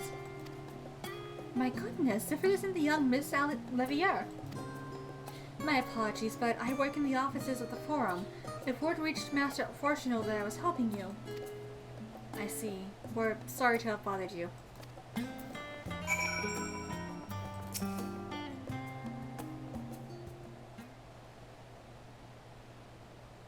Welcome, madame. What can I offer you today? Wait, is that Mistress Alize I see there? My word, how long has it been? Far too long. Meet Dickon, the owner of the Last Stand. I used to frequent his cafe on occasion in between lessons at the studium. That seems like an age ago now. I remember hearing that you and Master Alphinaud had set sail for Eorzea, but then you never came back. Lately, there's been gossip about your father disowning the pair of you. Everything alright at home? It's complicated, and I hadn't expected complete strangers to be so familiar with our situation quite so quickly. Everyone has an opinion, it seems. Well, it is House Levier. No matter how discreet Master Fortunal may have been, news of your family's doings never stay secret for long. That being what they are, what brings me back to the city, now of all times? We have questions, and only Sharlayan has the answers. Tell me, Master Dickon, have you heard anything about an apocalypse called the Final Days? What, like the end of the world? Nothing like that, I'm afraid. And that's what you're here to find? Information on this apocalypse? Yes, whatever we can learn. Unfortunately, your patrons appear to be unwilling to speak with me. I wish there was more I could do to help.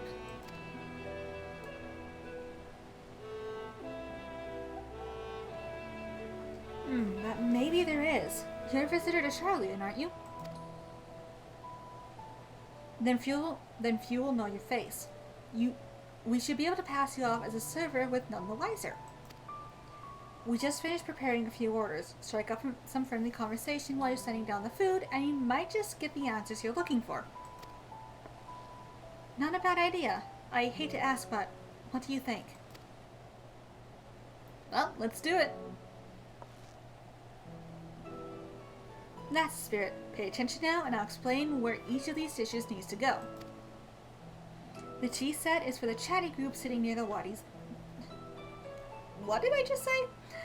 The cheese set is for the chatty group sitting by the water's edge. The omelet is for one of our regulars, a Highlander by the name of Gisla. She's sitting at an outside table with a friend of hers. Behind them, you should see Mikote gentleman. He ordered the oven-baked lobster. Got all that? If you're not sure, just ask and I'll explain again. Good luck.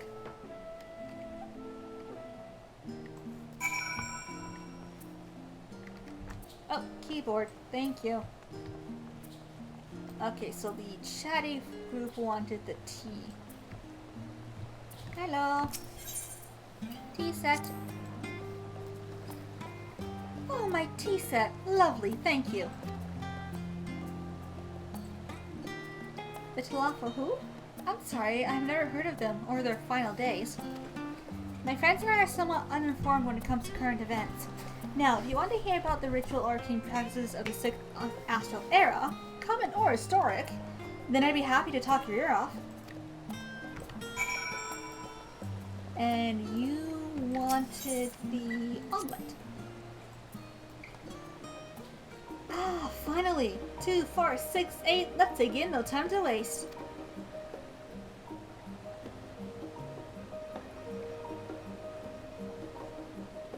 What? The Schlafferei? Ah, yes! I remember seeing the name in the latest Gazette. That and some grand claim about the end of days. Some old senseless warmongering. When will these fools grow tired of spilling each other's blood? Best stay out of it, I say. The Forum made the right choice, and I fully support our decision to remain neutral. And you wanted the lobster.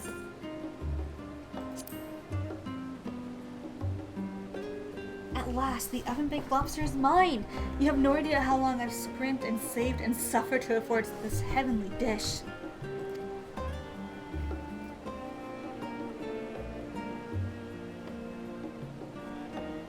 The final days? This is the first I've heard of it. Although that would explain why my friend has been rushed off his feet. It must be a busy time to be a gleaner. You don't know what a gleaner is? They're collectors of a sort. Travel the world procuring things that we haven't got here in Sharlayan. Priceless books, unusual live specimens, and so forth.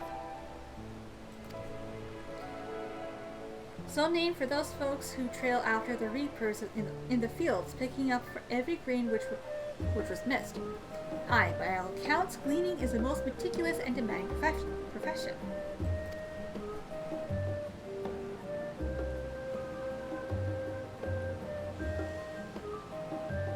If these Schlafferei make good on their audacious threats, then many uncatalogued rarities could be lost forever. Why else would the gleaners be buzzing about in such a frenzy? Watch the harbor and you'll see what I mean. They're carting loads in from the docks all day. It's never been this hectic before. Not like this. Whoop. Hey Alice, I got some interesting info for you. Any trouble with the customers? Were you able to get anyone talking?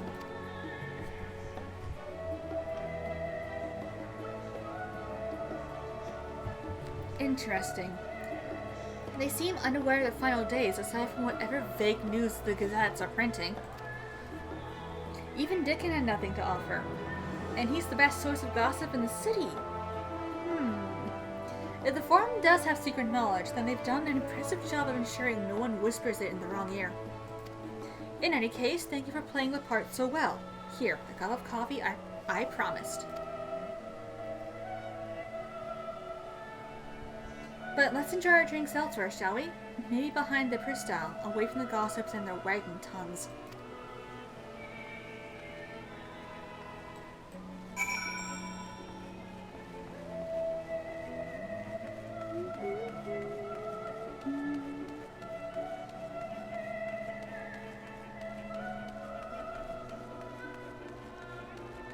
Hello. Yes, this should do nicely. Out of the wind and out of sight.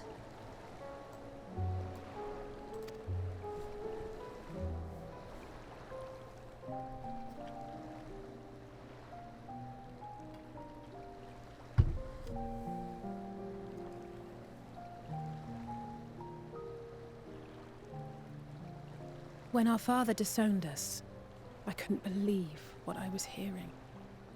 It wasn't until much later that his words began to sink in, that I began to feel the weight of what it meant. Oh.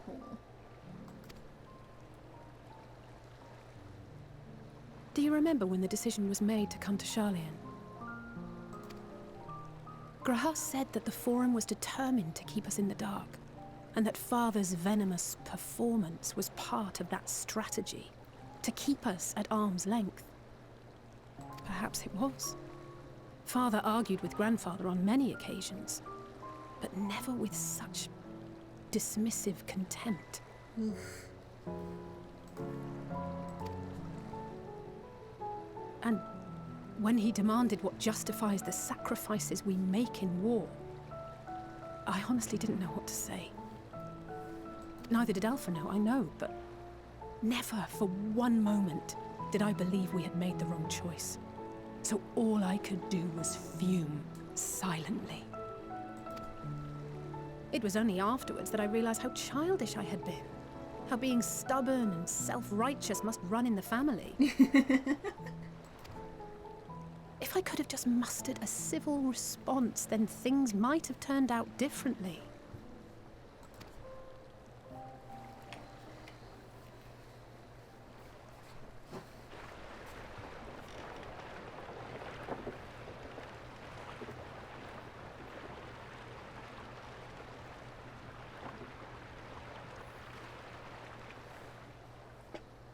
They must be ferrying goods to Labyrinthos.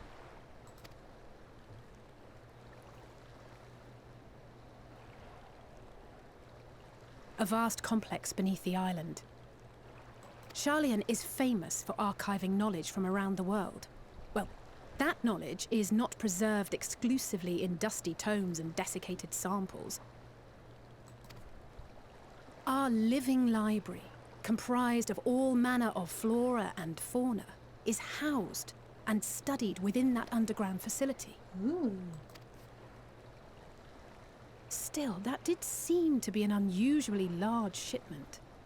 When I lived here, it was rare to even see such cargo transported by boat.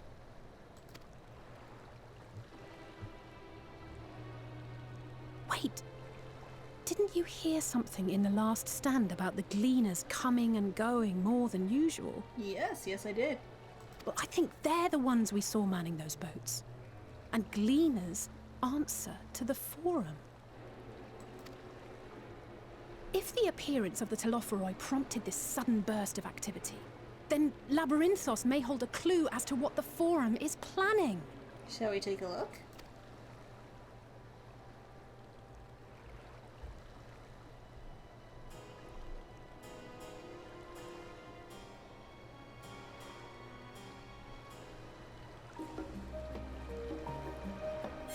Seems like we have to go investigate.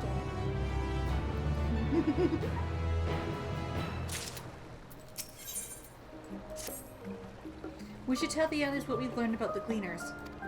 Go on ahead to Numenor and I'll join you in a moment. Master Dickin will want his cups back.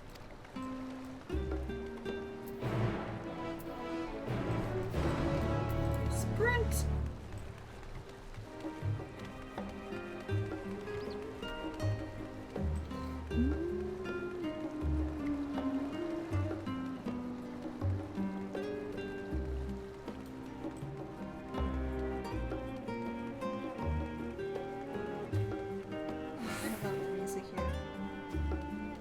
So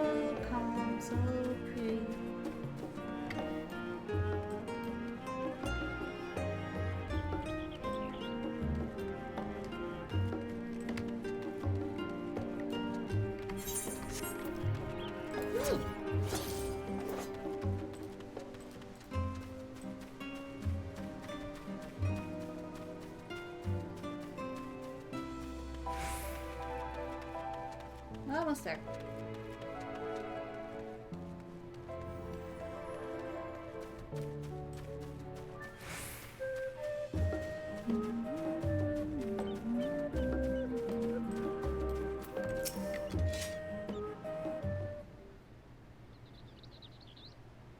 Welcome back, Kaharu. Been for a walk and cleared your head, have you? Not exactly. We did some impromptu investigating and turned up information on the Gleaners.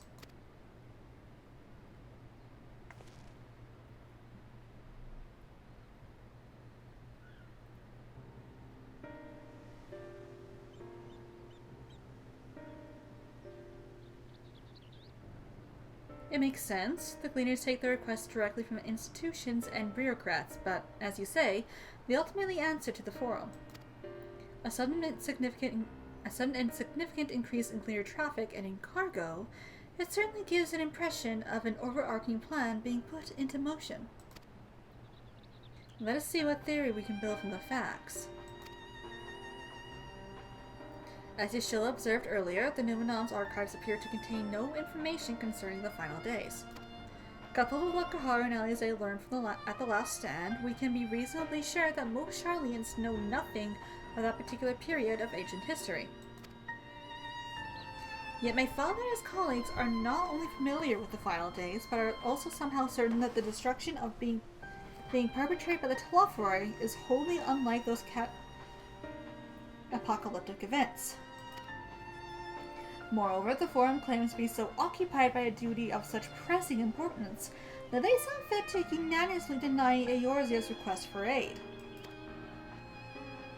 And now the Gleaners, official agents of the state, have been mobilized on an unprecedented scale. I do not think it a stretch to conclude that the Gleaners' recent activities are in service to the Forum's secretive ends.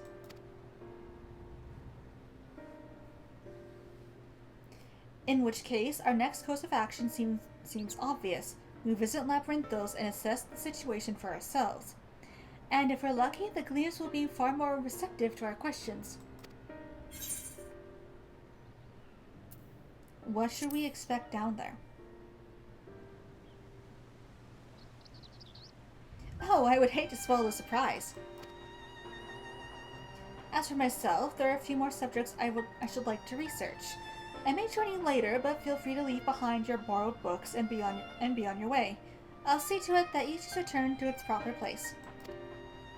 That would be a great help. Thank you, Raha.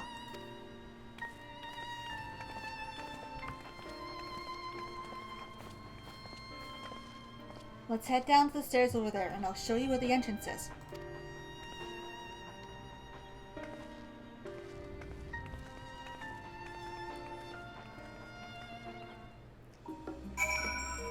Way! Where is she? There she is.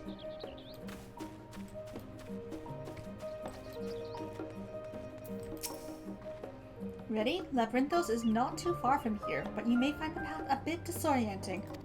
I'll take the lead, so stay close.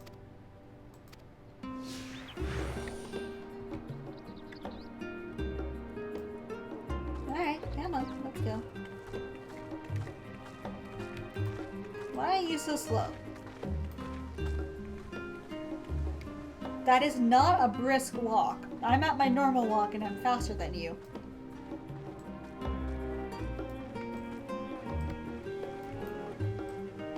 Then go faster. At my normal walk, I'm going faster than you. Good Lord, Alize, you're slow.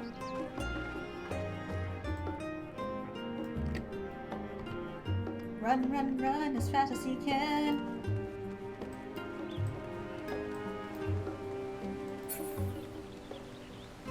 Yeah, I know, I'm on it.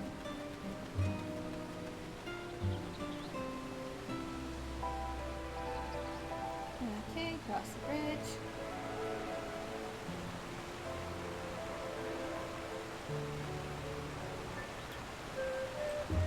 Over here.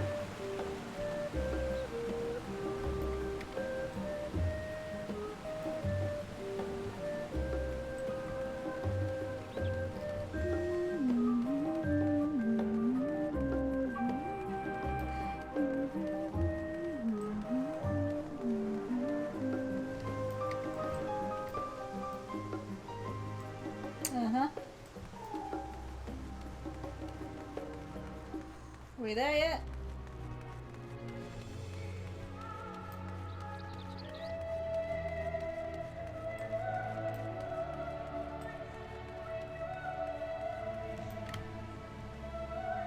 Here we are, through this door and down the stairs. You did remember to attune to the shard back there, didn't you? It will make your life much easier if you need to come back here in a hurry. Otherwise, we should keep moving.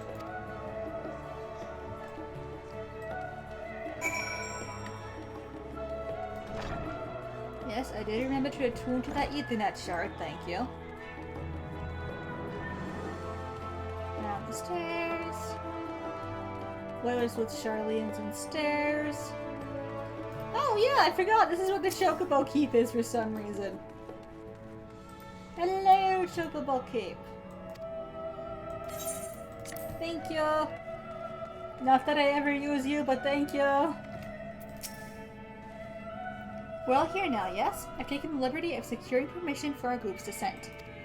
Right, everyone onto the left and down we go.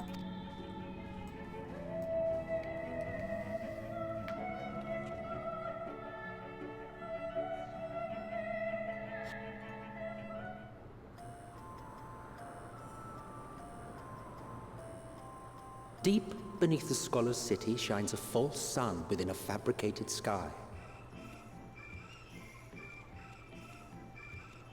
In any age exist those who consider the floor an extension of their bookshelves, and this vault's architects surely belonged to that special breed. If the stack grows too high, start a new one. If no room remains, then make more rooms. A simple solution at first, and then bit by bit, a profound transformation. Knowledge, buried beneath knowledge, a growing, creeping labyrinth from which there is no escape.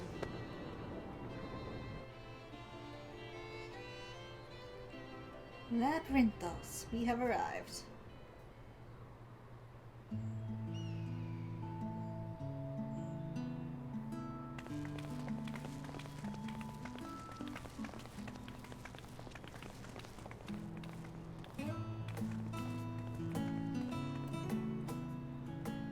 Not what you expected.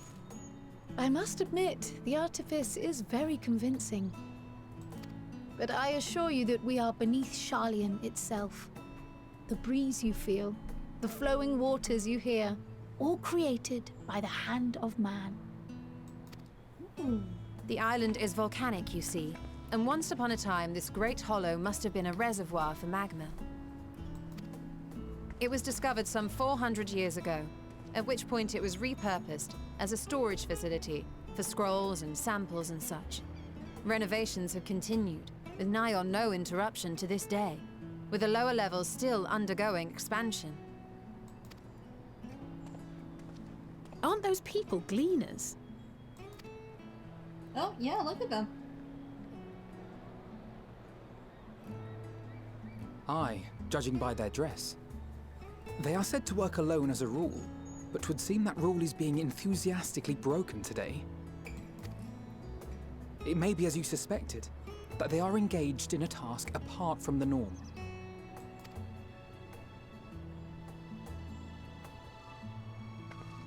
Let's spread out and get some answers then. Let's go.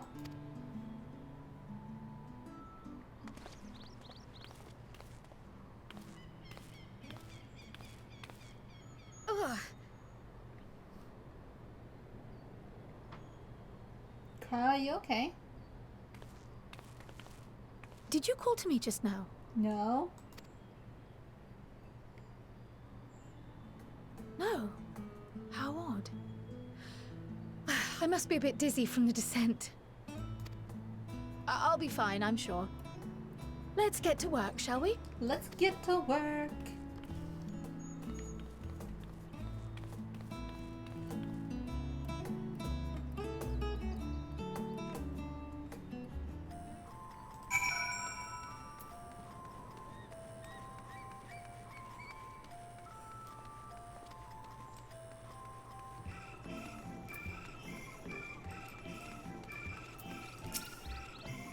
You know what? You want to know what I'm doing? Hauling books, and ore, and fauna. If it needs hauling, I haul it. Every decade or so, they take stock in labyrinthos. You know, sort and tidy up the inventory. Never seen an operation like this before, though. They just did one a few summers ago, even. Then with no warning at all, this mess gets dropped in our laps. Orders from on high. Damned if I know the reason.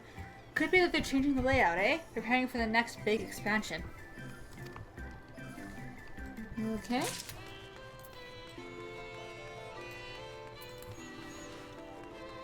Hello, friend. I would like to ask you questions. Let me think. The Rhea scenes should be item 1058, cumin seeds, 1059, snurbleberry, 1060, or were they 1061? Ugh, my head feels like it's stuffed with mako grass. Why more loads to take out than carry in? Why do all this at once and risk mixing it up? What if someone mistakes the Kurthan carrots for Gearbonian carrots? What then?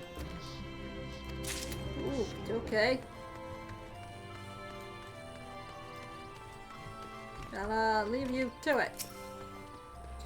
You here to help or give me more headaches? Because you don't have the look of a gleaner, and I'm in no mood for idle chatter. One of my colleagues was so exhausted he took a tumble and crashed into a pile of crates. Now I have a pack of marmots running loose. Ooh, not the marmots.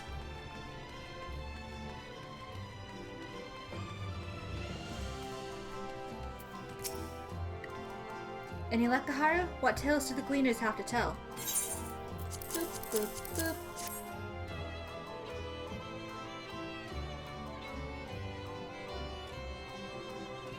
So this grand operation began without warning, and for every item they bring in, they're sending more inventory somewhere else. That would explain the haggard faces I've been seeing. We were right. The Forum is definitely up to something, and they're turning labyrinthos upside down in the process.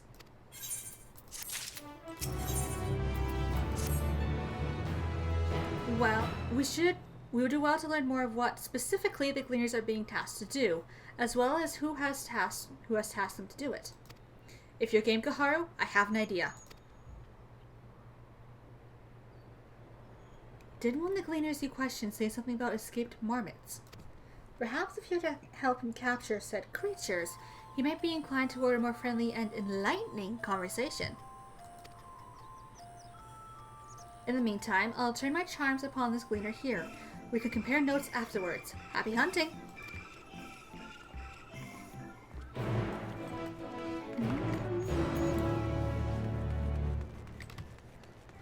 Good sir, I request permission to help. You wish to help me find the marmots? I have nothing suitable to pay you for your services, but if you're offering out the goodness of your heart, I'd welcome the assistance.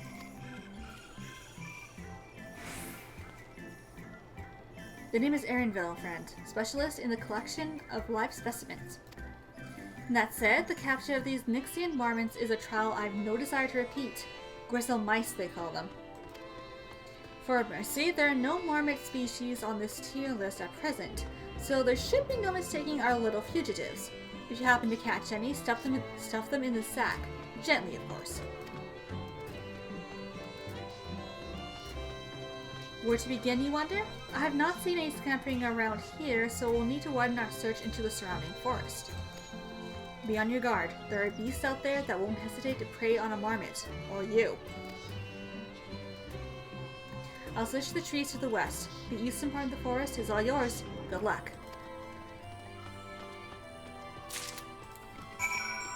Let's go. Now this shouldn't be too difficult to get through.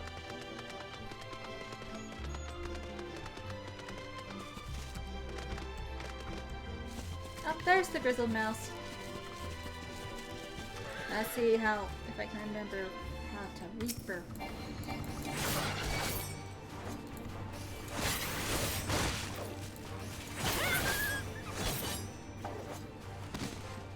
Oh, there's another one. Stop it.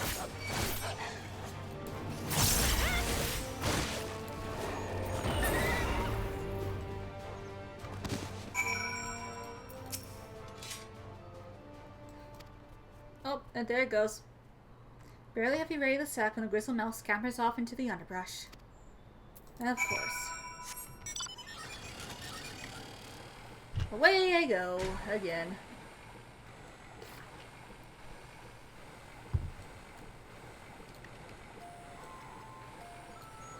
Alright, where'd you go now? Oh, I see you.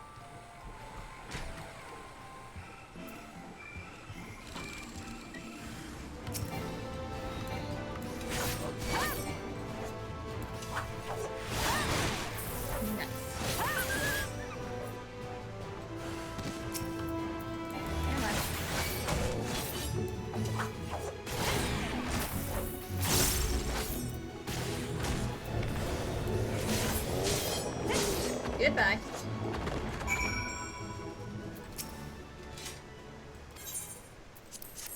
Sack, sack, sack, sack, sack. Get in it!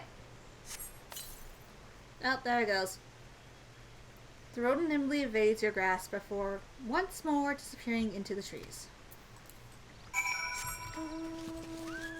Alright, attempt number 3.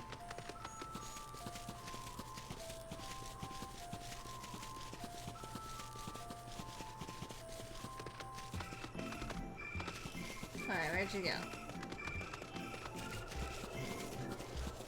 Oh, you're right here.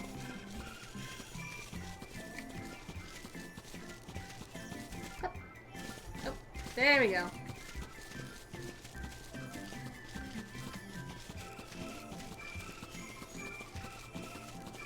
Oh, yep, there you are.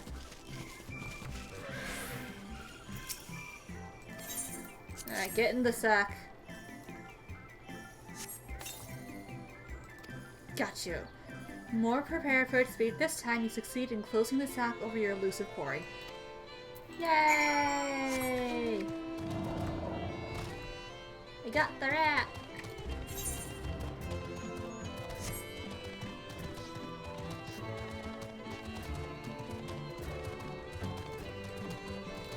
Alright, back to Erinville.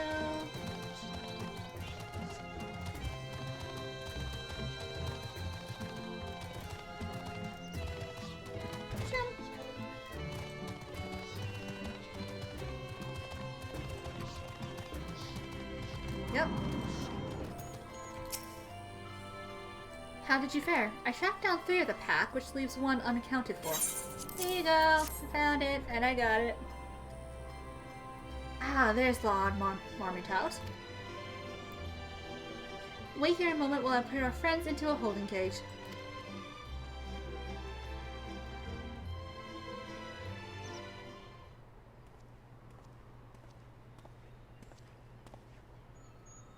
Thankfully, the marmots seem to be unharmed. They've held up well in isolation, but it's much too soon to release them into the habitat. It's a good thing we were able to capture them so swiftly. You have my thanks. What will you do with the marmots now?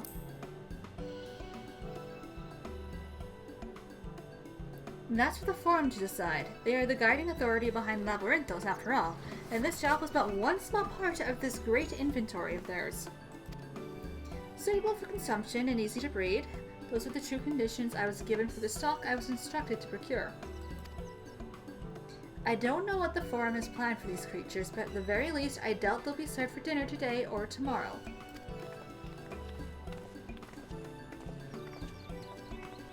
There you are, Kaharu. Is this the gleaner you mentioned? The one who was looking for lost marmots? Yep, that is him. Interesting company you keep, friend. Who are you folk, anyway? I am Crow of the Students of Valdesian. These others are my associates. Truth be told, the Forum's decisions of late have not sat entirely well with us. That is why we made the descent into Labyrinthos. We hope that by seeing those decisions put into action, we might more fully understand the reasoning. Wise and practical. Never hurts to try and gain a broader perspective, does it? Anyway, duty calls, other animals to capture and enclosures to empty. Once again, I'm sorry that I couldn't offer you more for your services. Good luck on your travels! Did you learn anything new from your friend there?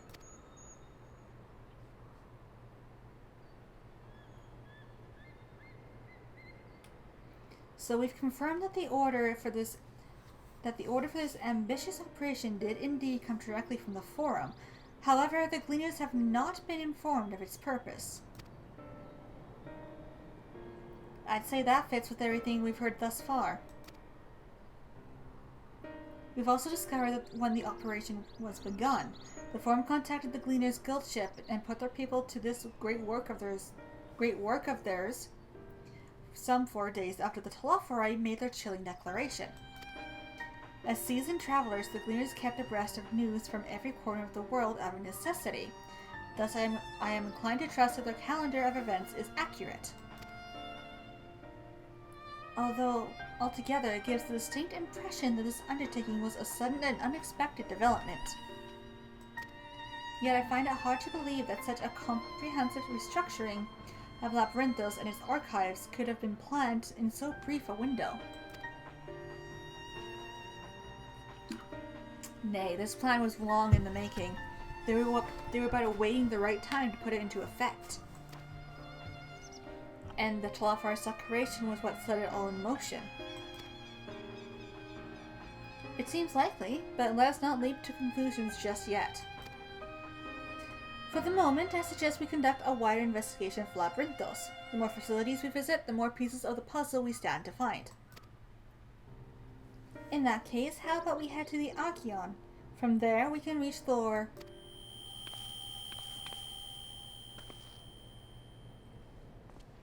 Cryo, what's wrong? I'm fine, truly. The sudden descent has left me with a bit of a headache, that's all. Nothing that will stop me from soldiering on. Let's be about it then. At least allow me to take the lead. I'm fairly certain I remember the way to Archeon. We followed the path east through the forest where you were chasing after that mouse, or marmot, was it? Anyway, 'tis the trolls you need to watch out for.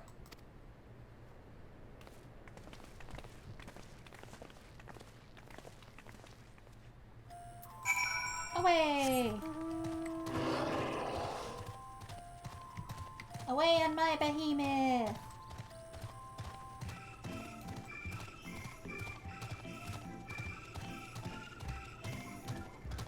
I look so tiny in this chair.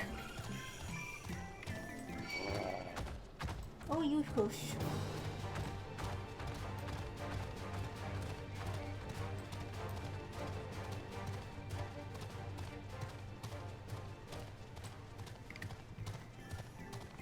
Ah, here we are.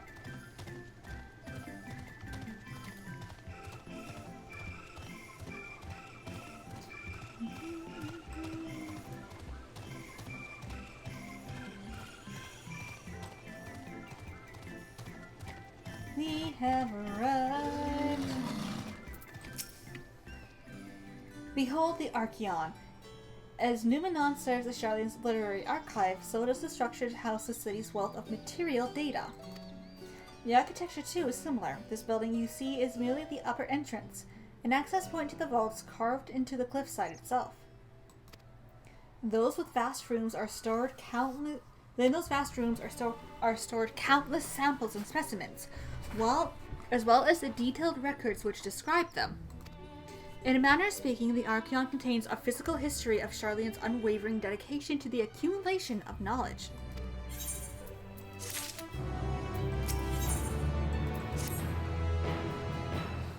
Well, we won't learn anything of value standing out here. Let us proceed into the main building and speak with the custodian.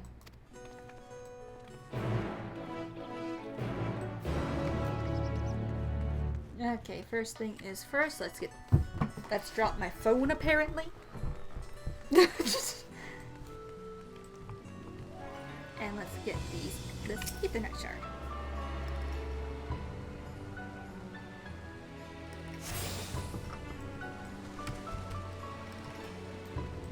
And a gemstone trader.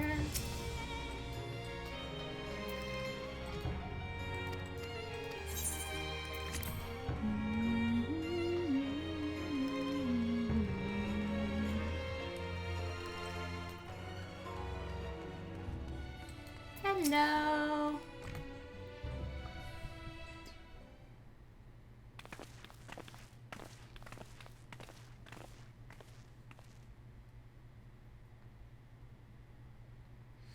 Greetings. We are here to pursue the Archeon's vaults. To peruse the Archeon's vaults.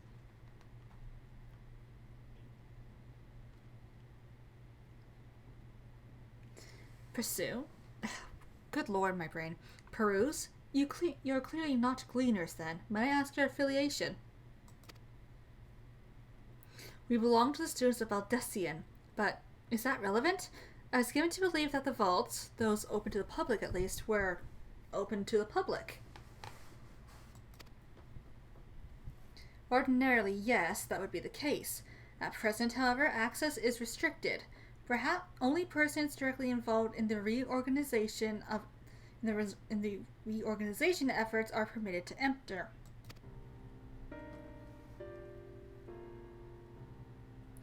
Not us then. I suppose we had better move along to another facility.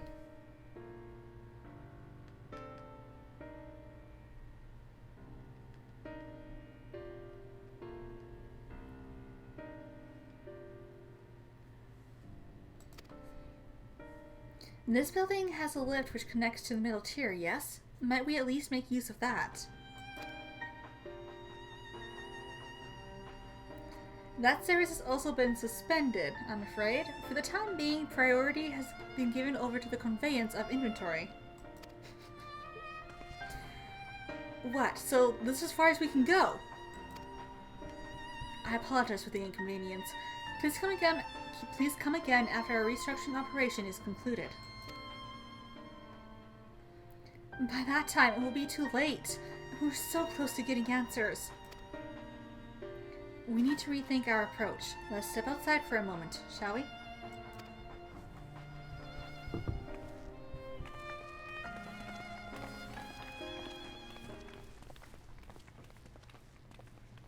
Students of Valdesian.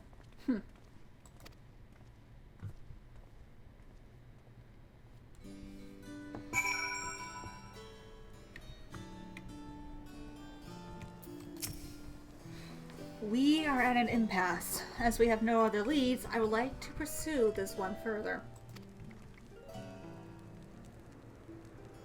But I doubt that our stone-faced custodian will be swayed by heartfelt pleas. We must seek another means to access the lower levels.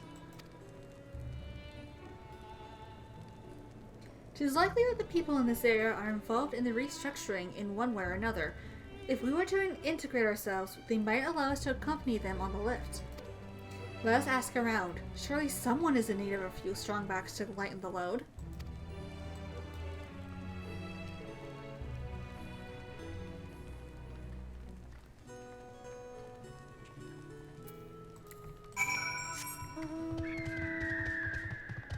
Hello. Am I taking the lift? Oh, no, we're just students. They won't let us into the Archeon, even though we found...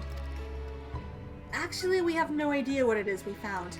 There's no record of such a creature anywhere, but it was wandering around Tranquility, so we thought to donate it to the vault.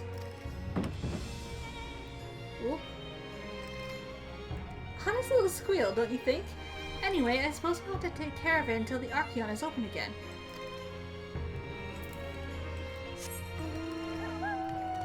Ooh, Chocobo key! Chocobo!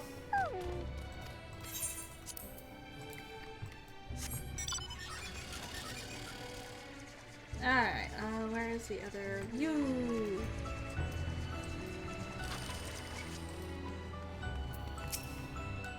What's that? Take you down the lift with me? Sorry, but not a chance. I've been up and down all day, and only now have I finally found a spare moment to rest. I did see a cleaner fellow heading out the gate there, though, shouldering a large pack, engaged in some manner of task. Maybe he'll be headed down below after he's done with whatever it is he's doing.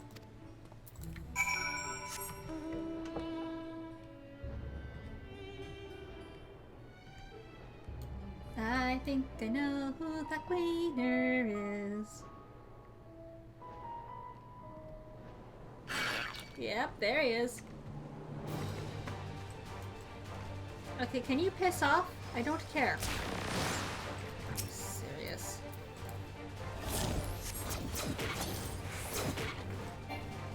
Yeah, you piss off.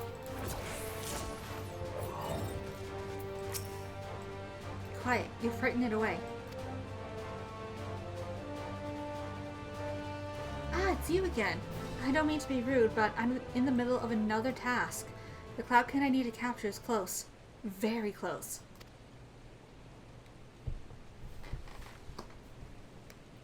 You wish to help me with this too? You spend your time in unusual ways, my friend. Still, 2 hunters are generally better than 1. Very well. The canal here is a common gathering spot for birds of all kinds, but the one I'm after today is the hornbill. Its feathers are green and its cry a distinctive caw. Single it out and shoot it with the sleeping dart. The effects are short-lived, so I'll lie in wait down by the riverbank to claim our quarry. Be sure to hit the right one.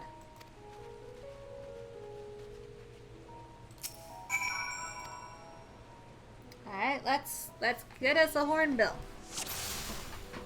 It's this one. Come back.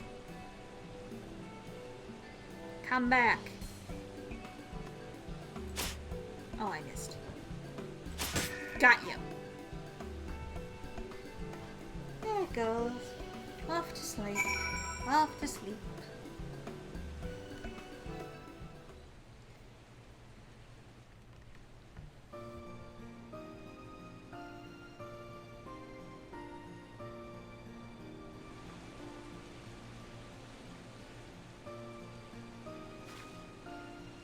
Got it.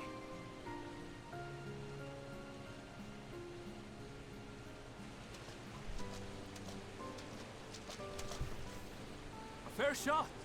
Thank you. Nicely done. Let me truss this one up and I'll make my way over to you. Okay.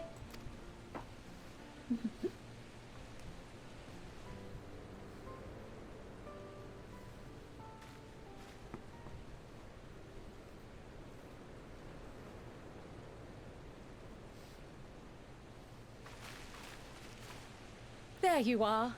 Any new revelations?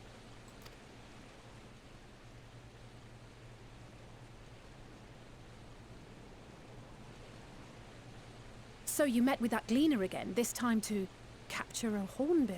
Yes. I understand catching and bringing in creatures from the outside, but what's the point of chasing after ones already here? No idea. Oh, it's a simple thing, really. Occasionally, we remove specimens no longer needed for study, or those we've had difficulty raising. But we can't simply turn them loose. Safely returning such creatures to their native habitats is another facet of a gleaner's duties. But not in this case, I'm afraid. I've been asked to bring the bird below.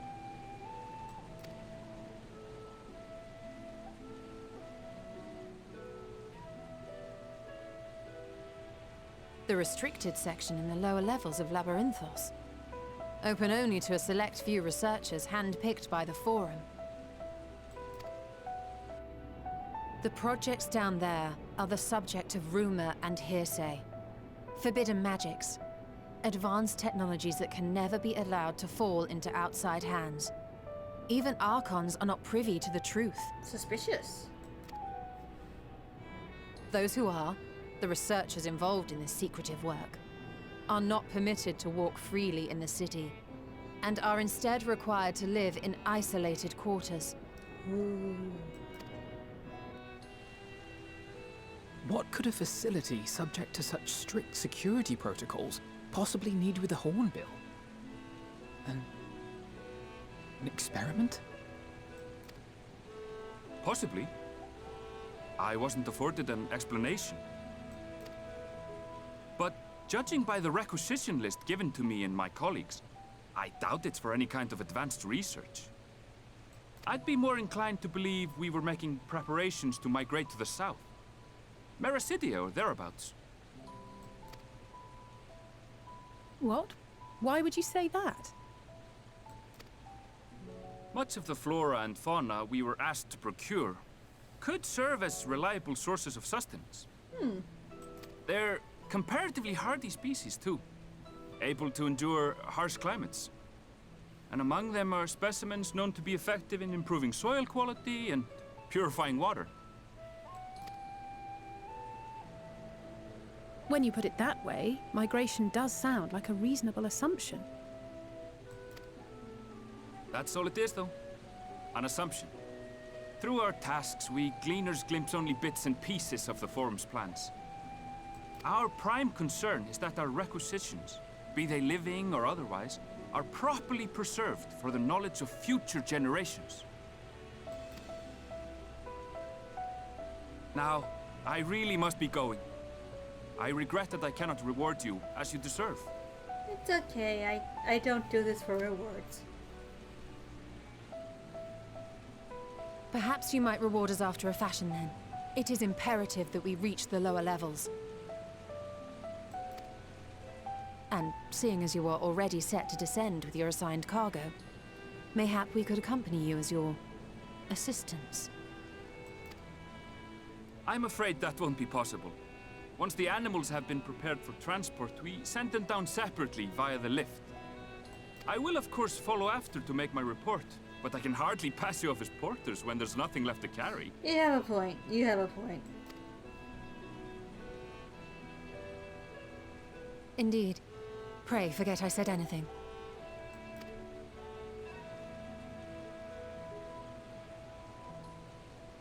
How do you feel about climbing? If you've strength and the courage to brave it, then there is another way down. This path leads to the 33rd facet, a mine shaft excavated during one of our expansions of Labyrinthos. While I cannot guarantee that the passage is safe to traverse, it should provide access to the medial circuit below. Hey! I never even knew such a place existed. Thank you. This is the perfect solution. You're quite welcome, but consider yourselves warned. If the going proves too treacherous, you'd do well to turn back. I bid you good day. Alright, see you later, Erinville.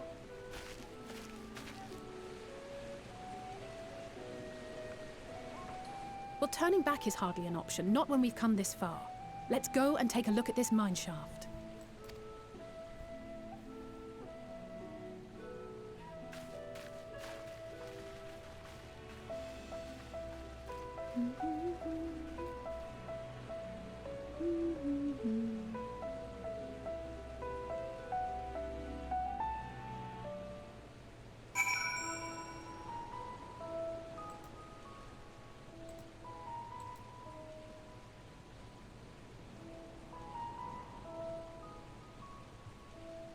Okay, I can't really look at it properly right now, Taru, but I'll look at it when I'm done streaming. Because I'm still streaming.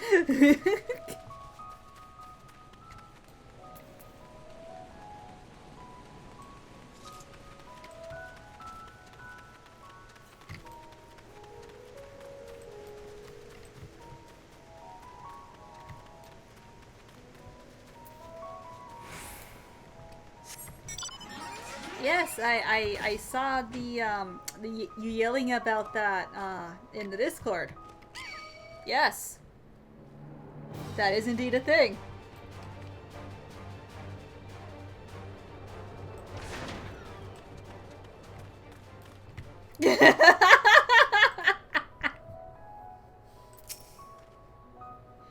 This must be it, the entrance to the mine shaft. 'Tis faint, but I hear something moving within.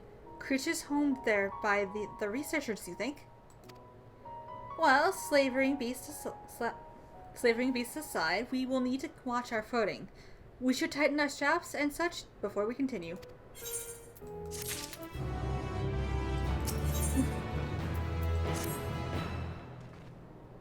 Assuming everyone's tightened their straps and checked their gear, then I say we head on in. Given the terrain ahead, though, it might be wise to leave some distance between us.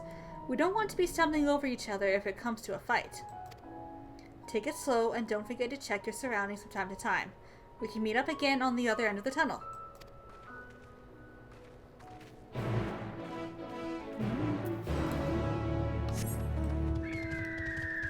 In we go.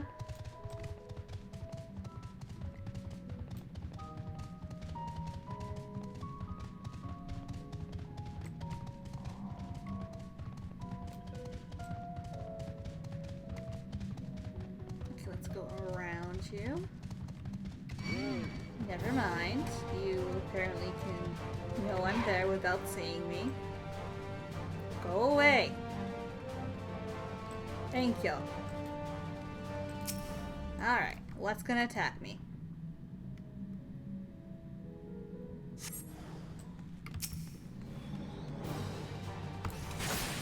Hello. Goodbye.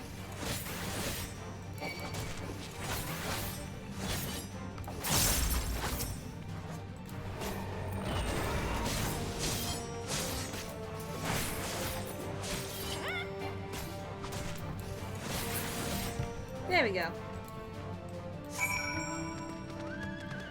Away, fire pony!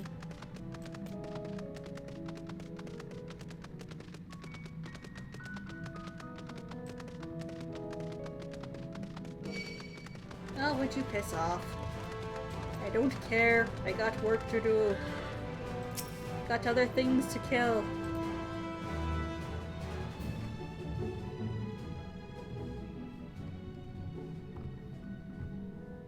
Ow, midnight, okay.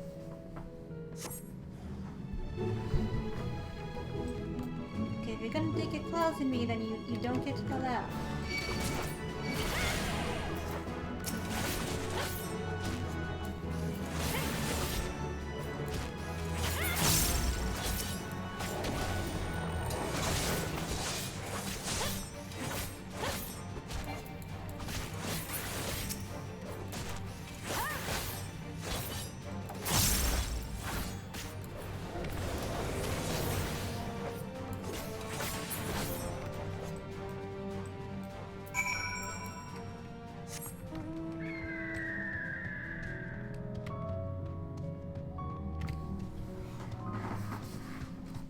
Oh, there's the end of the tunnel. Almost there, almost there.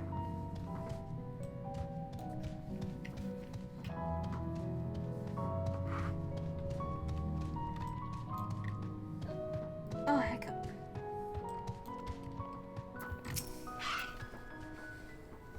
Everyone seems to have made it through without incident. Nothing of consequence, at least. And, as promised, the tunnel has delivered us onto the medial circuit. As I recall, this tier was where they keep a wide variety of samples for agricultural production. If Amdal's assumptions hold true, that the specimens are being collected in preparation for a great migration, then we should see evidence of such plants in the area's research projects. Let's follow the path to the nearest farming facility and see what we can see. Away we go.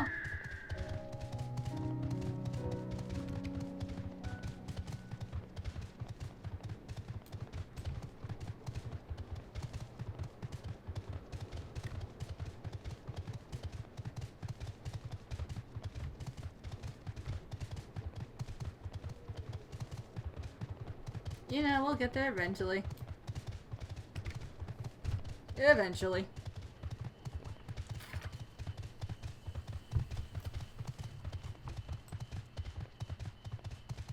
Here we are.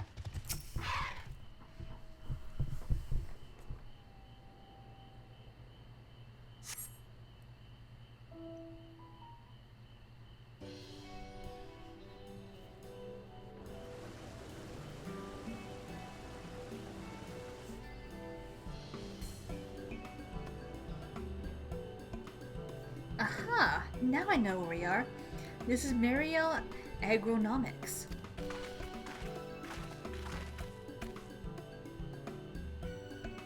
Labyrinthos is a host to a wide variety of vegetation, which allows us to conduct studies on cultivation methods utilized in foreign lands. And it is this facility which coordinates and oversees those efforts. The fruits of their research go to feed their Labyrinthos colleagues, or so I hear. More notable successes might make it to the Agora. Food so exotic you'd be hard-pressed to guess their origin, let alone how they might taste. Indeed, mystery vegetables without a name, only a list of nutritional benefits scribbled on a card. I see no gleaners hereabout, yet these workers seem to share that same sense of urgency. It is possible they know something of the forum's plans and their underlying motivations. Worth looking into, wouldn't you say? See what you can coax from the workers. The rest of us will do the same for the cat, or cast about for useful clues.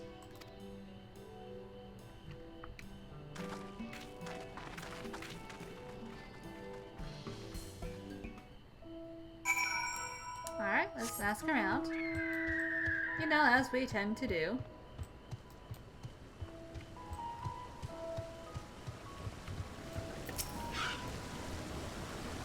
Oh, hello there! We weren't expecting visitors. Not with the use of the lift being restricted. How did you make it down here anyway?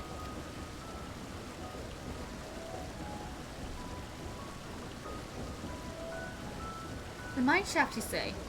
Well, you're a much hardier soul than I. Under normal circumstances, I'd reward such tenacity with a guided tour of the fields, but I'm afraid the forum has us filling order lists on long.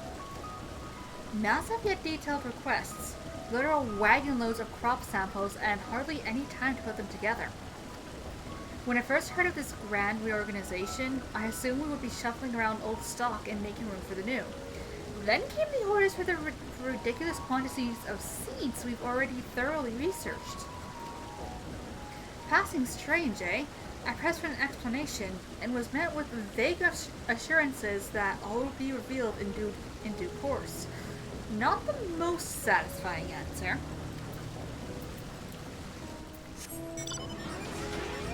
Alright, you.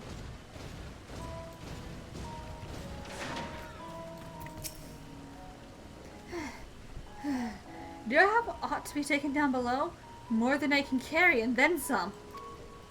Most of our stock is sent off via the cargo lift, but some has been earmarked for aerial transport. Hence the stack of crates atop that hill over there. Gods, hauling the lot up that slope was a job and a half. Okay, you.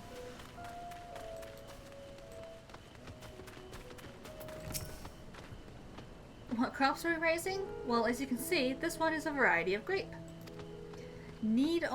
Only needs a good source of sunlight to grow, and the conditions here are nothing short of perfect.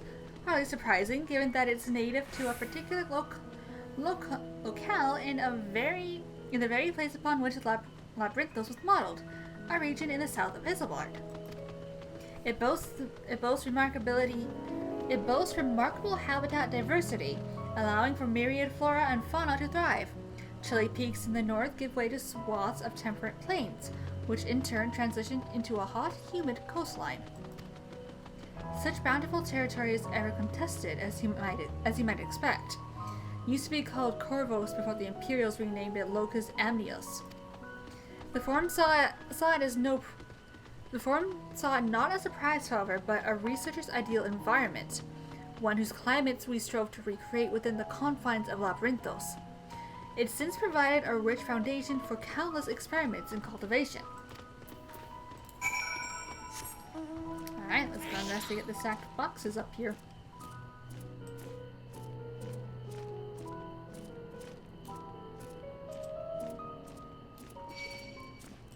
Oh, you go away. Nobody cares.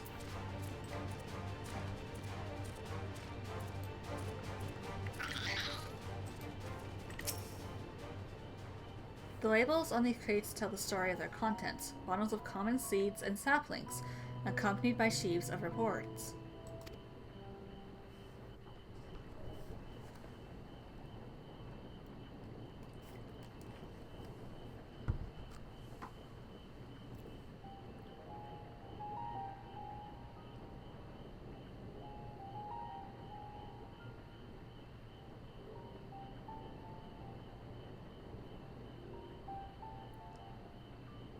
Hard to look away, isn't it?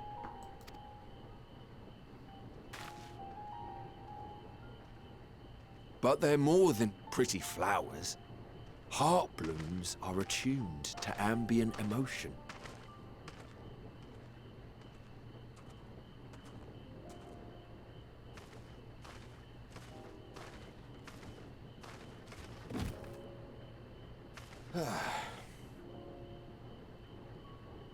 You don't seem convinced, but believe me, it's true.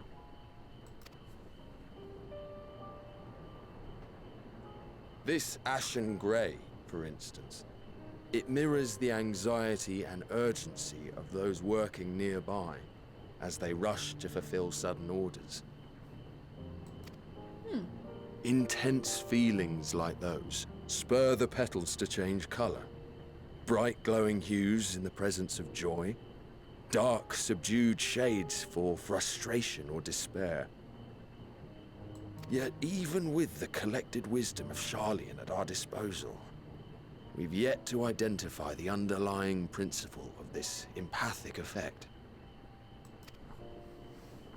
And there are other mysteries besides.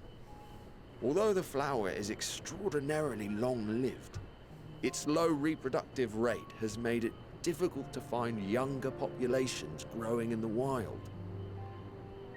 With too few sightings to map its distribution, and no closely related species to track, we've been unable to pinpoint its land of origin. Interesting. To further complicate matters, every culture, even dimly aware of its existence, has given it a different name and mythos. Our attempts to study it via the historical record have been an exercise in frustration.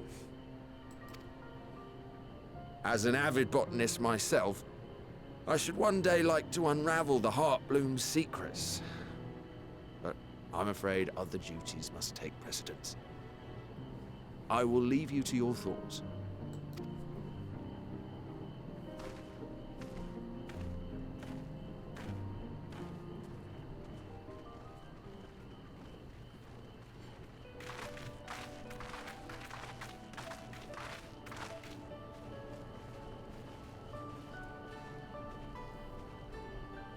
Have you learned aught of interest? That botanist just told me about the heart blooms.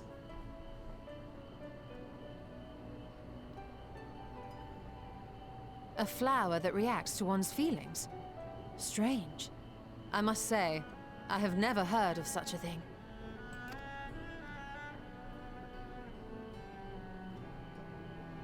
This is all very fascinating. But as it stands, we've failed to gain any significant insight into the Forum's undertaking. Indeed. While there is certainly enough activity to support Erenville's supposition that a priority has been placed on improving food production, unfortunately for our investigation, these workers were never informed as to how their duties serve the master plan. No, they weren't. If only we could interrogate the Forum members directly.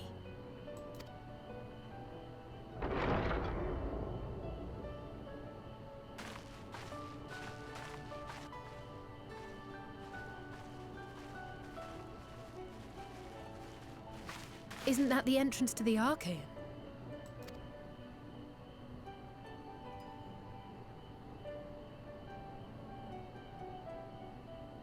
Hey, it's Erenville. Look, there. I think that's Erenville.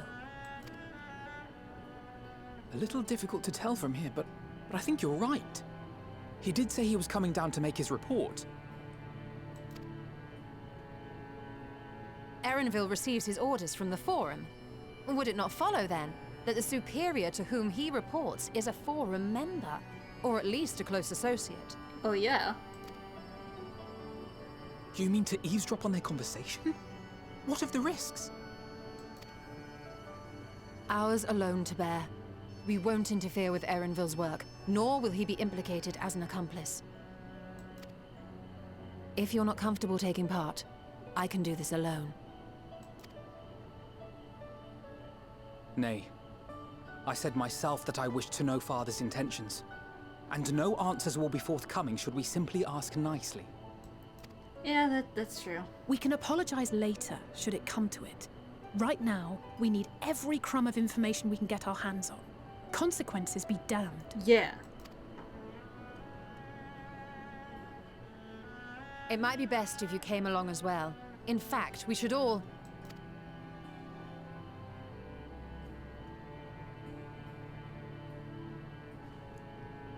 Kryle?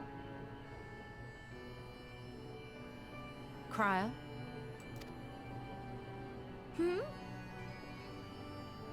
Oh, yes. That certainly sounds like a plan. I'm glad you agree.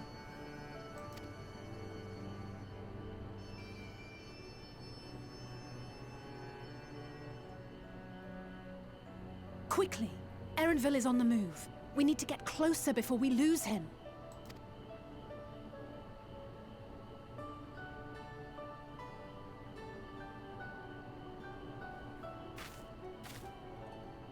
Almost. I can almost reach you.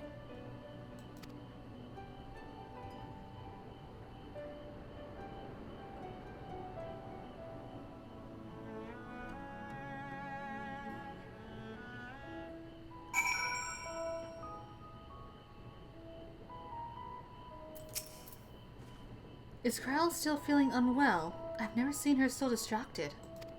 Keep an eye on her, but keep moving too. We cannot let our quarry slip away.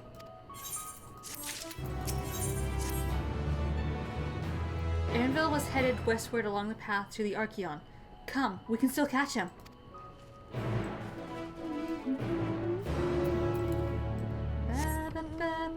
Nope.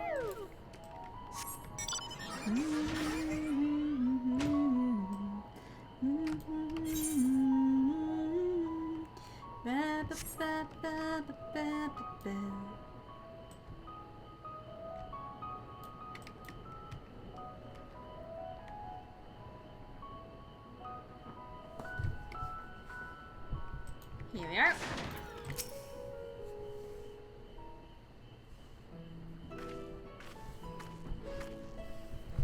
Hold a moment. I have an idea. Oh dear. If memory serves, that colossal wall-like structure is a Logisticon Beta, one of Labyrinthos climate control centers. It should have its own lifts with which one could access the upper or lower tiers. If I were an agent of the Forum, it would make for a convenient meeting place. But even if we happen to find Erenville in the company of said agent, we cannot expect them to reveal issues of importance as we nonchalantly stroll past. Nay, we shall have to remain undetected. If only Graha and his vanish spell were here. Oh, but there are other ways of turning invisible. Hippity hop, my little toads! Goodness!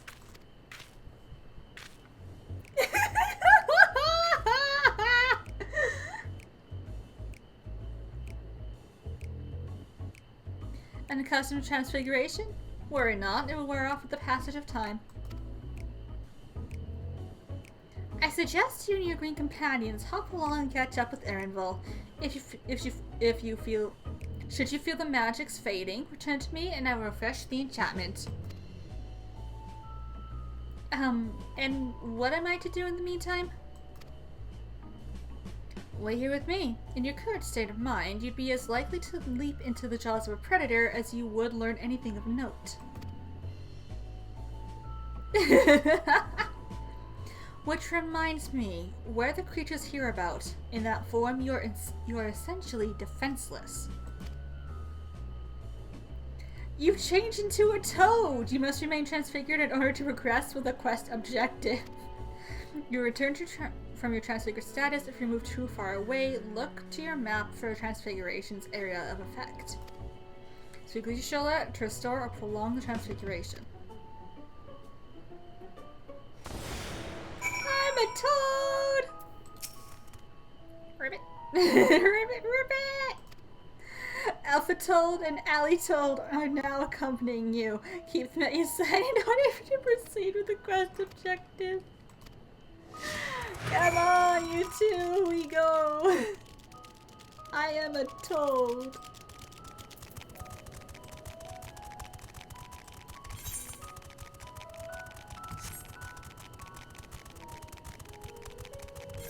If I remember correctly, the little speech bubble here is just Alphna going, hey, we went the wrong way. So I'm going to ignore that. Oh, that's a bigger toad. That's a bigger toad that is most certainly going to try and murder me.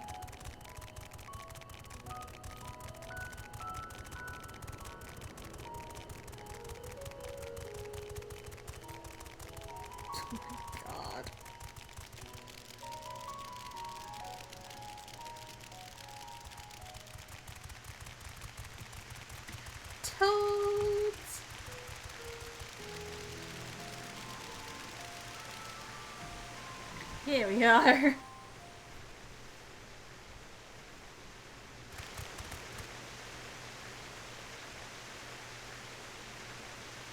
Oh, there they are.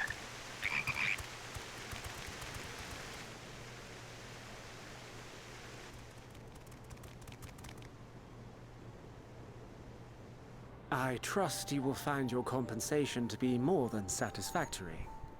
We wish to make clear that we are pleased with the efficiency and thoroughness of your work.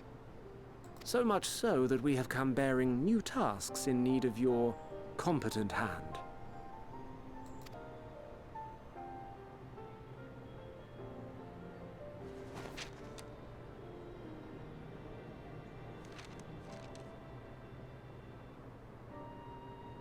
Another lengthy list. If I may speak frankly, the Gleaners have been pushed to the point of collapse by your unending demands. We are not familiars to be exploited. We are Sharlayan scholars, and we deserve an explanation for this unseemly treatment. What warrants such urgency?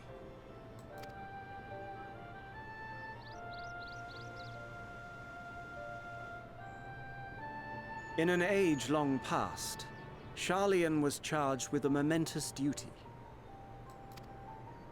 And now that word of the final days hangs heavy in the air, the time has come for us to fulfill that charge. That's oddly vague. I can say no more, but I promise you this. All will be revealed in due course. And when it has, you will understand that your toil was in service to the greatest good. That's oddly vague. Then I will do your bidding. For now. But unless you wish the Gleaners to rise up in protest, I advise you to offer tangible improvements for our working conditions. Your promised revelation does nothing to address present circumstances. Yeah, it does not. A fair point. Your concerns will be conveyed to the Forum.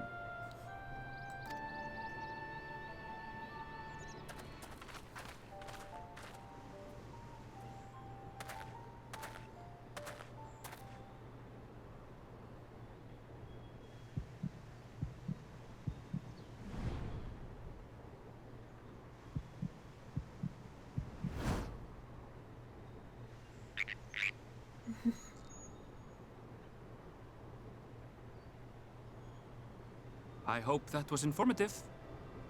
You may consider my debt to you repaid in full. While I do have my reservations about the Forum, I want to believe that they have our best interests at heart. Which is why I'm reassured that you're busy sniffing out the truth of things. We can ill afford to place all our eggs in one basket, this master plan of theirs, without first understanding the risks involved.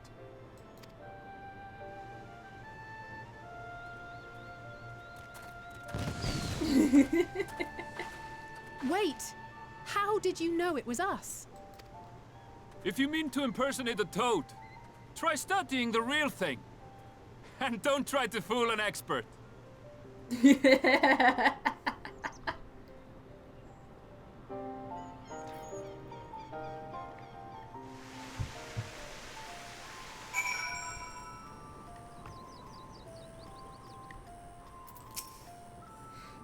suppose we should have known a gleaner who specializes in animal procurement would not be so easily deceived, yet he seemed inclined to put his trust in us all the same. More importantly, perhaps we discovered a new piece of the puzzle, this momentous duty the Forum Agent intentioned. The Forum Agent mentioned, rather. I can words! Sharlayan has been called into action, and Shalafari's declaration was the catalyst. Whatever charge it is they hope to fulfill, they deem it of sufficient import to disrupt all of Labyrinthos, not to mention ignore Eorzea's request for aid.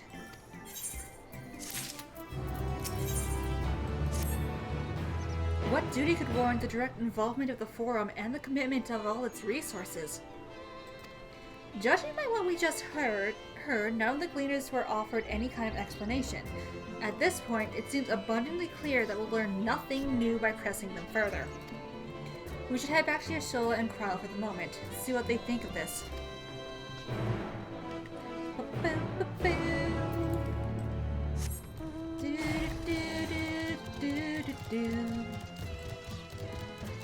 Alright, where... Okay. Got a little bit to go, but not too far at least.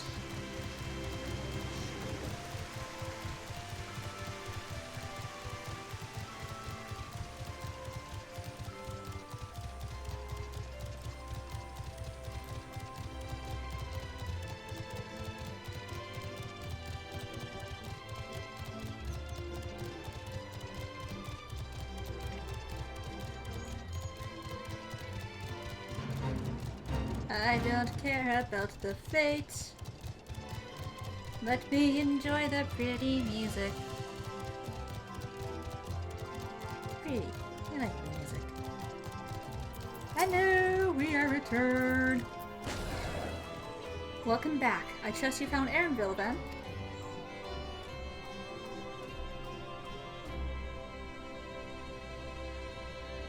Interesting. I had a feeling you would learn something important. Even if that something was simply a confirmation that no one knows much of anything. We should share this with Kryle, then discuss how we'd like to proceed. Assuming we can find her back at the farm, she was still behaving oddly, so I bade her return and rest there. Perhaps not the best decision in hindsight. Would you mind checking near those flowers she was so entranced by? The rest of us can survey more distant areas, just in case she decided to wander.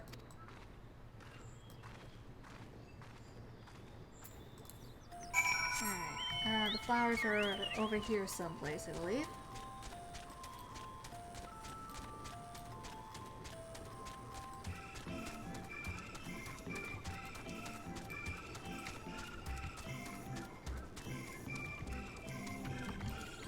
Up on hill.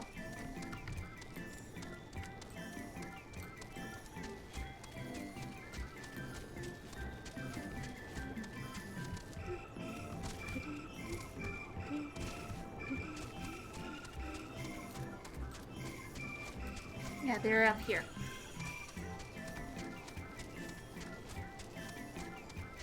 Ha. Ha.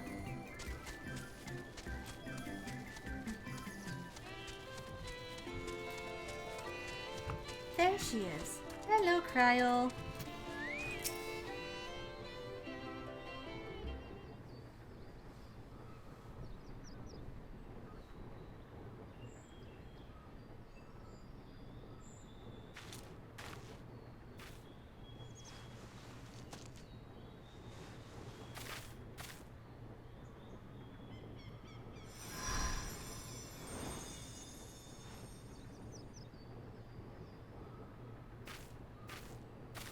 For you. The spell will keep it from wilting. She said you would need it for the journey ahead.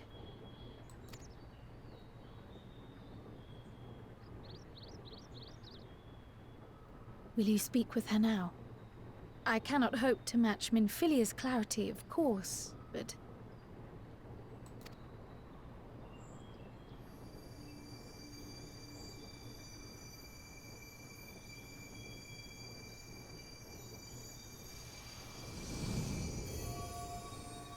Thank you.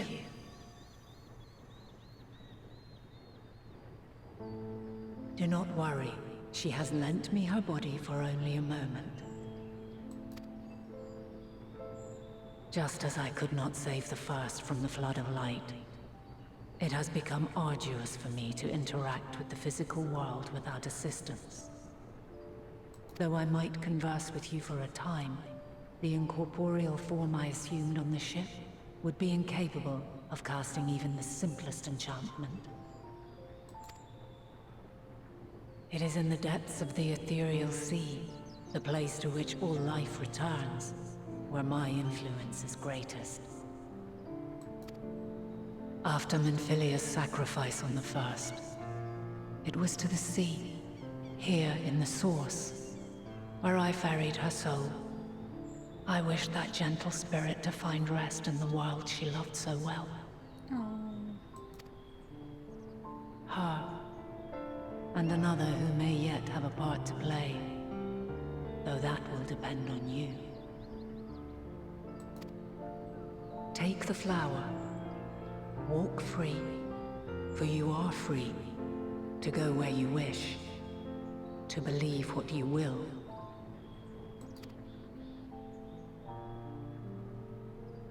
That bloom will be your guide, test and proof of your conviction. In darkness, seek joy. Surrender not to sadness, and see beyond despair. Walk free, and bear the light for others to follow. Together, raise it aloft and let it shine, till the end, blinding and radiant.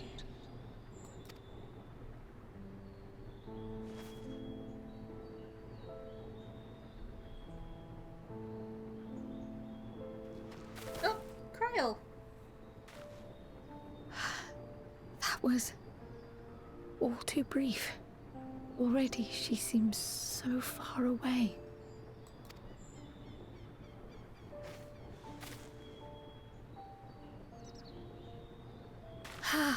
My apologies if I startled you.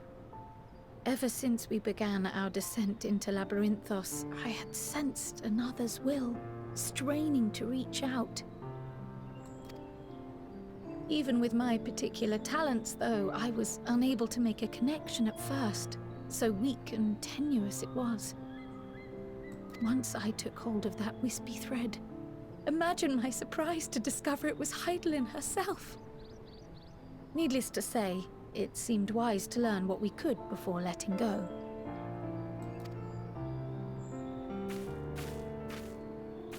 Her answers were more cryptic than I would have liked, but at least she left us with a guide of sorts, that unusual flower.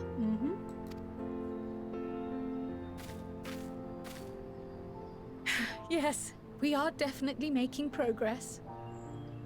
Very small progress, but progress.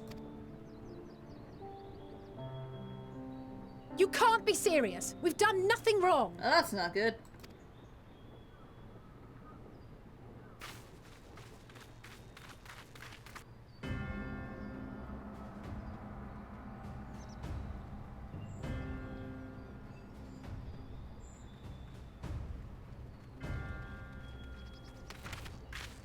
Master Fortuno? What business has the Forum with us? Obstruction and suppression, apparently. Mistress Baldessian, our records show you facilitated the Scions' entrance into Sharlayan by claiming them as assistants for your organization. We are aware of your investigations. After alerting the major institutions to the presence of potential troublemakers, we received word from an Archean custodian. A group operating under the auspices of the students, skulking about Labyrinthos and engaging in clandestine behavior. Clandestine? We may not have entered Sharlayan as Scions, but we did naught to conceal our identities. Our only purpose in this city is to seek the truth. I can think of no reason why our actions should warrant the Forum's intervention. 'Tis not our way to discourage the pursuit of knowledge, but the timing of such pursuits must be considered, not to mention their potential impact. With the world in chaos, we, the true caretakers of wisdom, have committed ourselves to an undertaking that demands the utmost discretion. Really? Does it? Does it now? And we will not risk its success by turning a blind eye to disruptive foreign elements in our midst.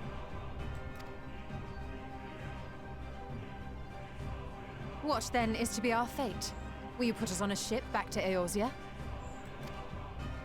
The Forum will convene to examine your case. The results of said inquiry will determine your future in this city. As for your absent companion, he has already been detained. Graha. Graha! But why? Is reading a crime now, too? Reading is encouraged, celebrated even. Not, however, of the volumes shelved in the restricted section of the library.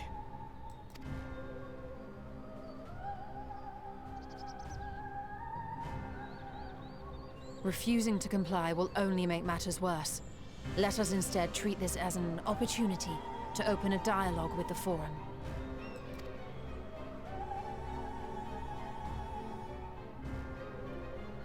Silence is often one's best defense. I would advise against prolonging the proceedings with frivolous discourse. But enough. This is not the place for debate. The rostra await. Oh, fun.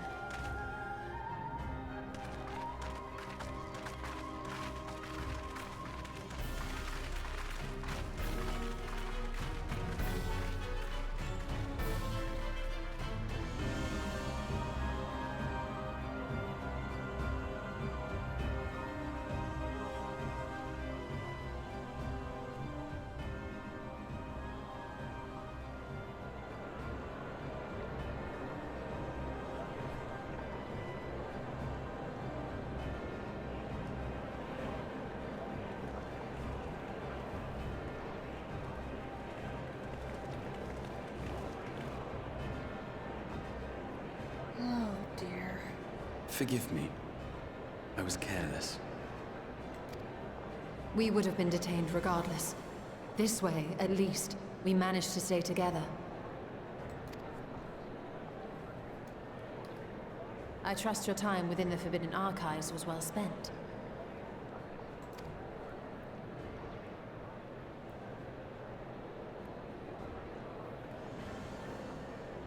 The Forum will come to order. Really? Okay. This inquiry is now in session. As Speaker-elect, I will be presiding over the day's proceedings. Master Fortuner, would you be so kind as to restate the matter which compelled you to summon your colleagues with such urgency?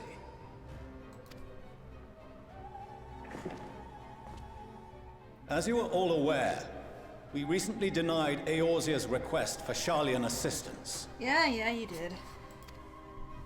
Since then, certain individuals dissatisfied with our decision have taken it upon themselves to interfere with our work. They entered our nation masquerading as associates of the students of Baldessian. But these malcontents are better known as the Scions of the Seventh Dawn. These militants wield influence with both the Eorzean and Eastern alliances, and are inextricably involved with the crises presently afflicting the world at large. Loose in our city, these warmongers sought to meddle with and expose matters of state secret.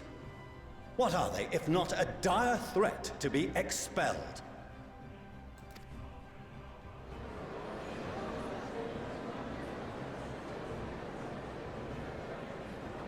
You have tarnished the good name of the students. Galuf would be ashamed.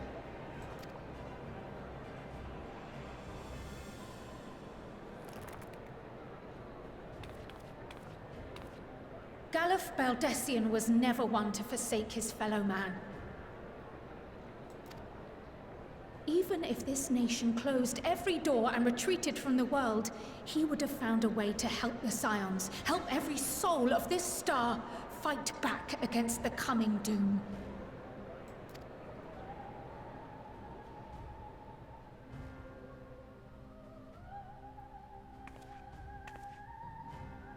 A terrible enemy stands poised to lay waste to all we hold dear.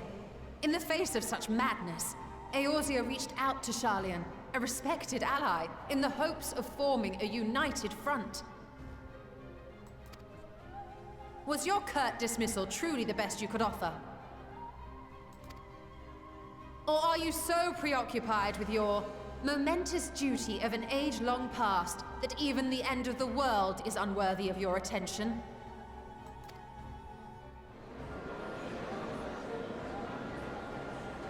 Whence came this revelation? From the mouth of a Forum member within fortuitous earshot. Yep. Then it seems your findings support my own.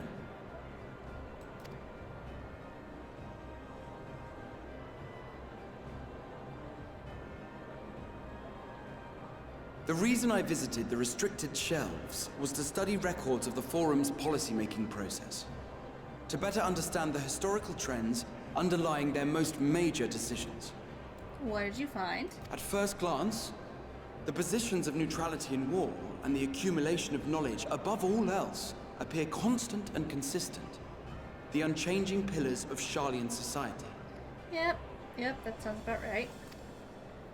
And once upon a time, I might have left it at that. These days, however, I am more attuned to the subtleties of governance, and so I noticed something odd.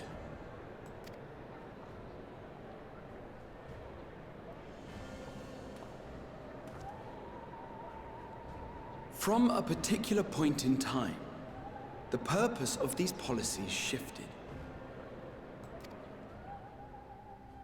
No longer was knowledge preserved for the benefit of society. Rather, society was to be gradually reshaped to ensure the preservation of knowledge.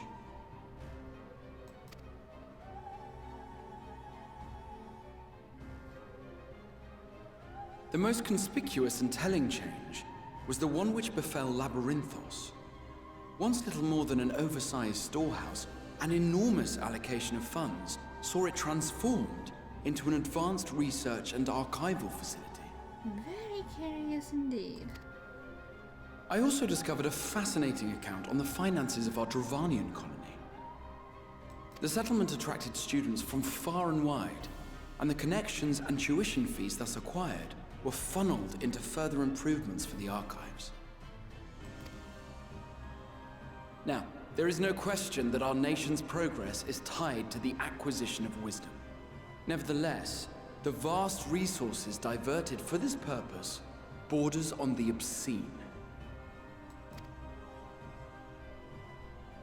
But returning to the matter of when, our change in course appears to have been made some 270 years ago. The very same period when Sharlayan scholars in the hinterlands began a formal study of the ethereal sea. You found something, did you not? And whatever it was, gave rise to your oh-so-important duty. Yep. Mind your tongue, Archon. If you had seen...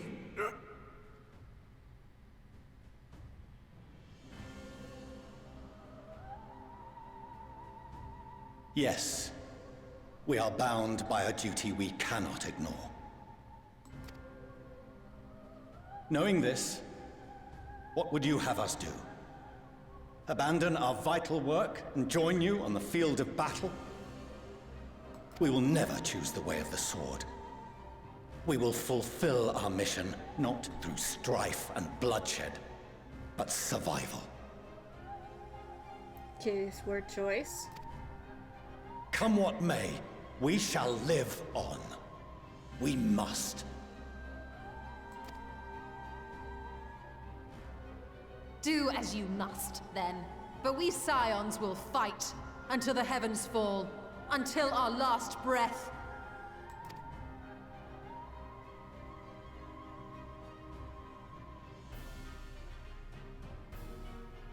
Such misguided zeal.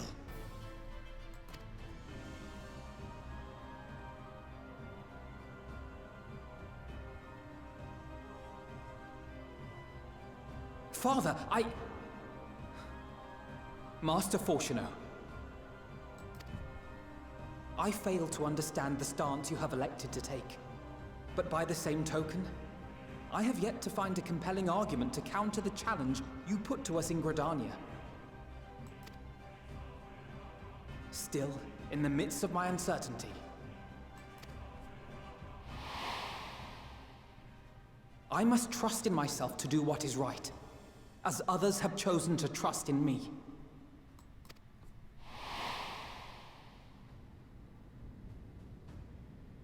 So I will continue, as I always have, weighing the consequences of my every action, and allowing my hope for the future to inform my decisions. That's quite enough.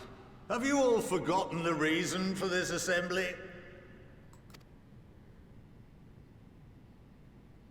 Skolok Monteshane.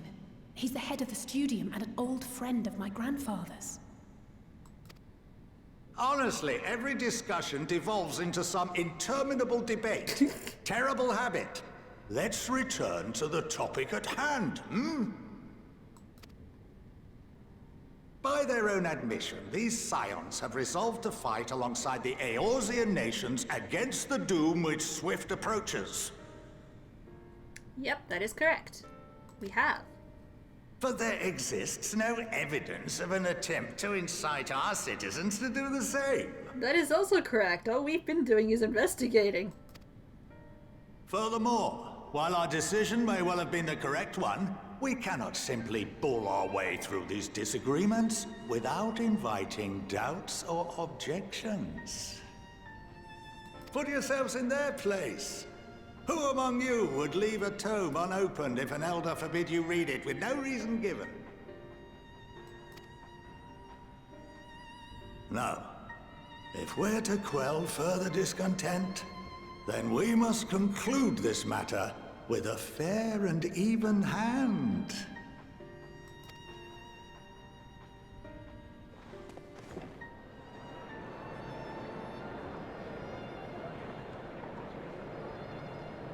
Order! We will have order! Master Monteshane raises some valid points. Keeping such concerns in mind, I propose we enforce the following measures.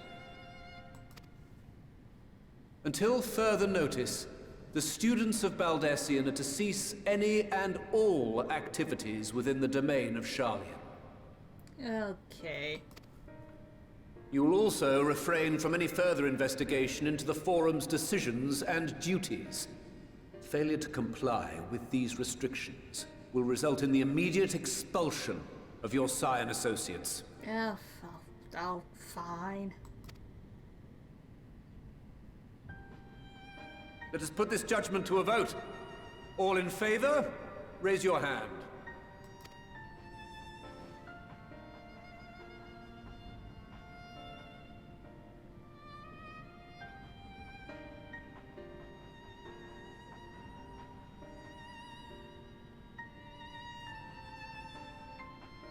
I count 51 for and 48 against.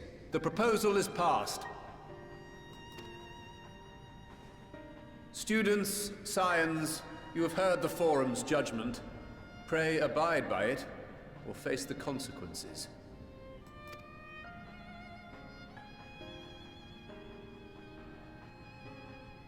Honored members, I thank you for your time. This inquiry is concluded.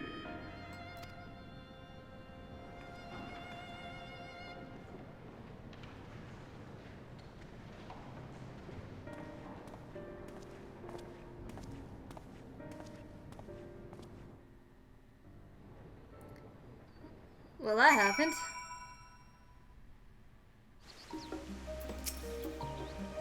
Well, at least we've been allowed to remain in the city.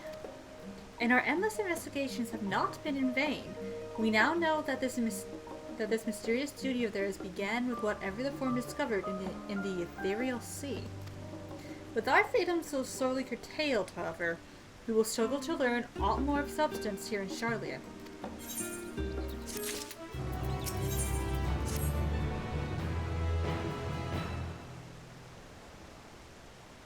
The overall picture has grown clearer, yes, but that's in spite of the Forum being so maddeningly vague about this duty of theirs. Why are they so reluctant to explain their actions in plain words? Survival, come what may, his father's work so vital that it takes precedence over his own family? Alphino? Alize? It is you! When I heard you'd been dragged before the Forum, I came as swiftly as I could. I am so very glad they allowed you to stay. Mother?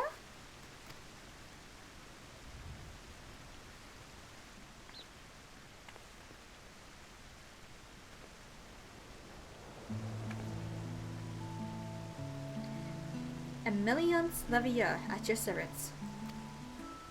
And you fine people must be the Scions of the Seventh Dawn. How lovely it is to finally meet you.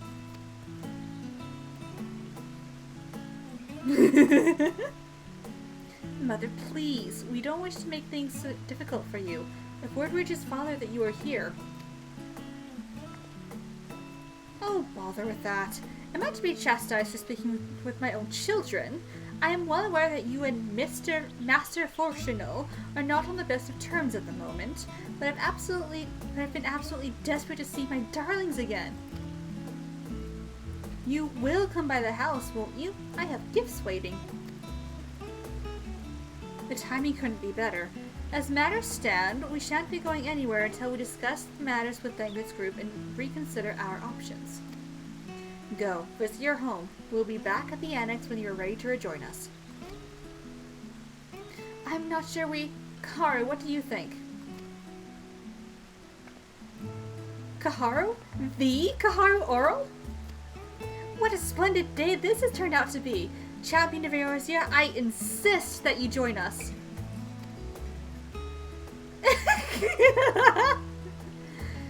But we must be quick about it.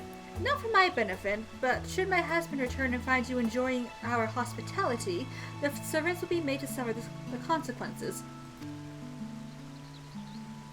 Kaharu, if you'd be so kind as to escort my children to the estate?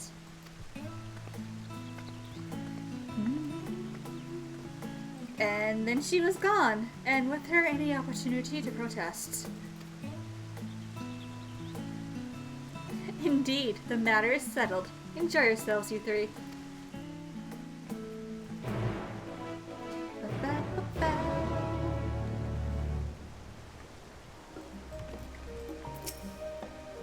I apologize. My mother is not one to take no for an answer. Still, I am glad, relieved even, to see her in such high spirits. What say you, Kaharu? Though it seems we shall have little enough time to enjoy it, will you accompany us in our visit home? Fine. If we're going, then let's get it over with. But be sure to stay in the entrance hall. No peeking to our private chambers, thank you very much. Quiet or not, your room was always perfectly neat and tidy. Everyone has things they'd rather keep to themselves, don't they? Church mementos you couldn't bring yourself to throw away, childhood toys. I mean, never mind. The Levier estate is that way, straight down the stairs. Come on! And Alphino could only shrug.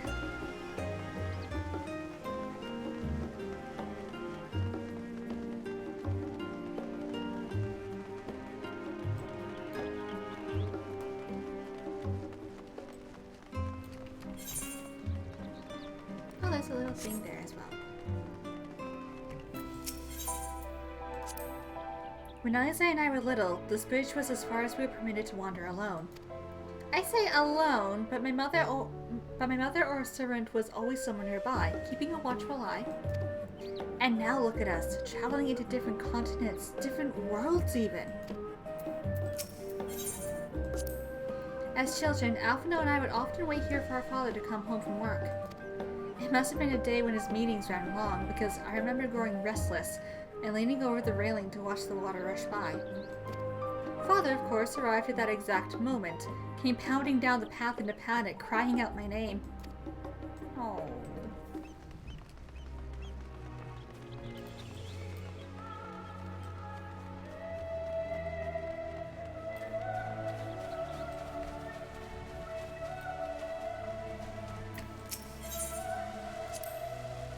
Oh yes, this is where I first practiced magic on an actual person.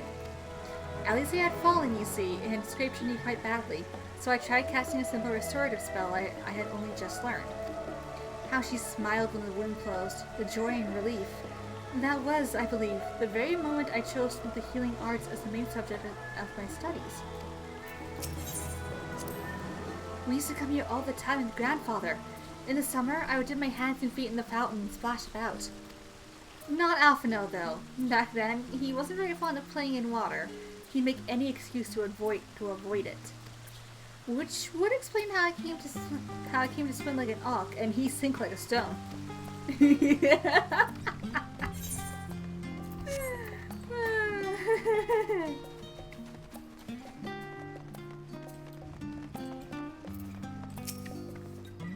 And here you are at last. Please do come in.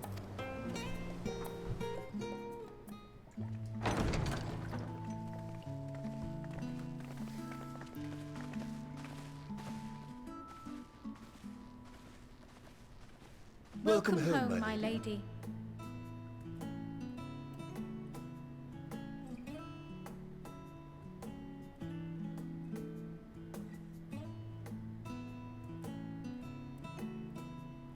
Oh, very fancy indeed.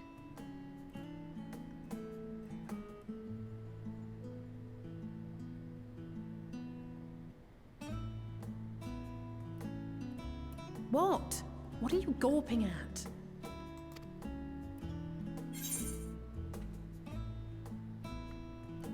House Livier in all its grandeur. Oh, gods, please don't. It makes me feel like a spoiled princess.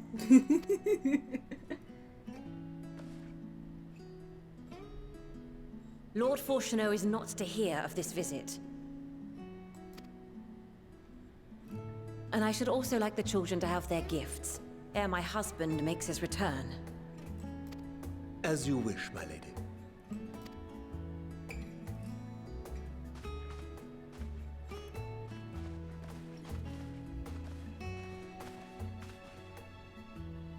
Master Alphino, Mistress Alice, if you would accompany me upstairs.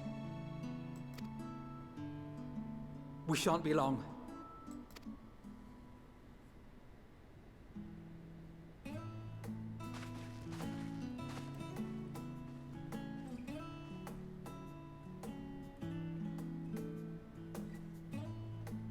The twins have been sending letters home from time to time, recounting their latest adventures.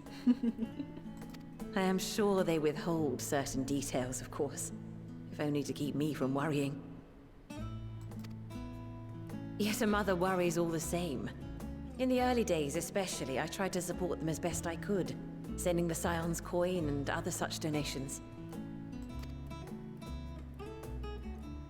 Fortunately, they have found the strength to overcome adversity time and time again. Their words grow more confident with every letter, their depictions more vivid. Aww. The triumphs and defeats, the joys and sorrows. It is clear that they have come to find value in every experience. But of those they treasure most, it would seem that meeting you might be the most impactful. Why, since that fateful day, I do believe there has not been a single missive in which you were not mentioned by name. Oh dear.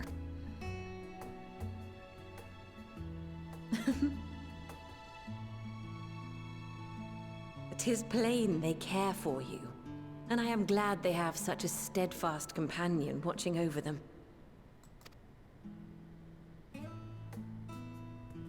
Under normal circumstances, I would offer you tea, but alas, these are anything but. In any event, Why don't you keep me company whilst we await my children's return?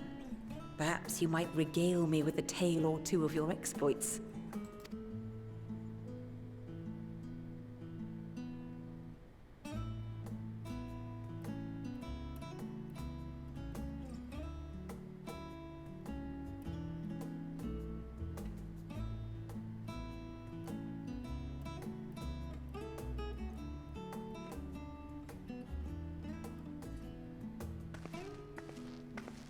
When you mentioned gifts, I wasn't sure what to expect.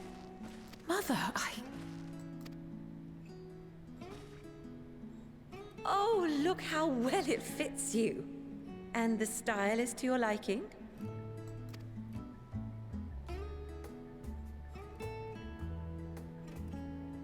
It's perfect. Exactly what I would have chosen. But please, tell me you had something different made for Alphino. Naturally. You are hardly little children anymore. And while I shall miss dressing you in those precious matching outfits, I must respect the individuals you have grown to become. Aww. See for yourself.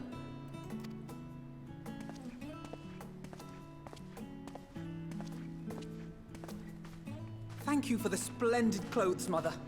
Stylish, comfortable, and eminently practical. I am so glad you like them. They are, however, missing one final touch.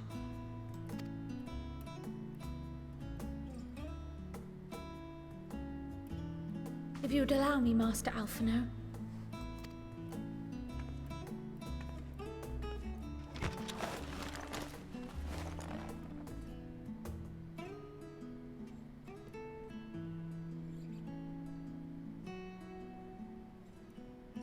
Wait. Are these... A sage's tools of the trade. They belonged to your father.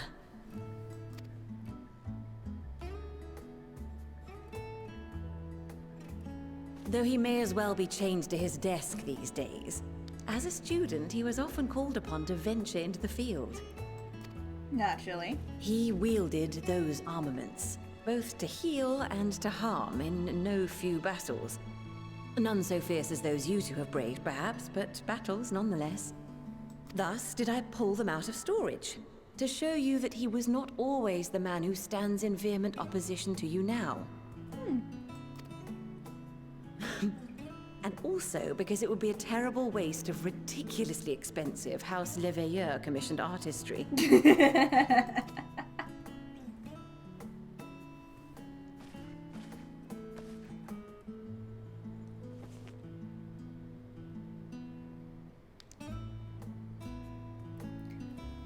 Soulstone! I am told these devices are quite difficult to master. But someone of your extensive experience should soon have them darting about with grace and aplomb. May the wisdom in that crystal serve you well. And please, try to find common ground with your father, that you might come and go without need for this awful subterfuge.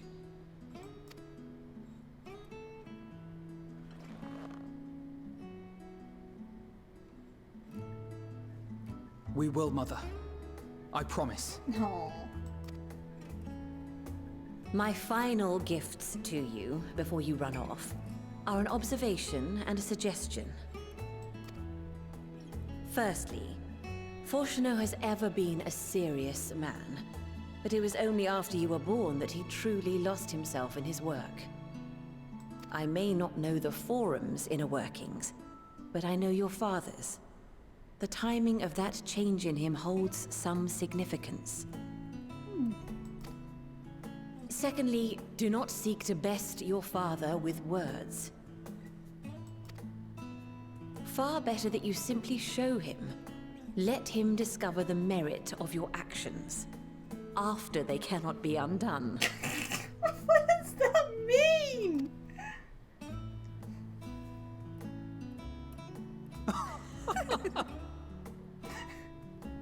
Oh, Mother.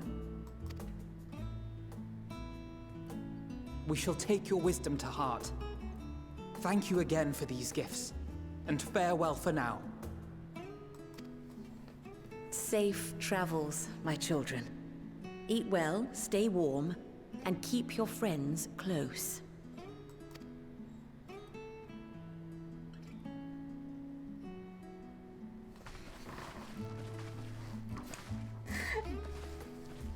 Dare I ask how she put that latter part into use?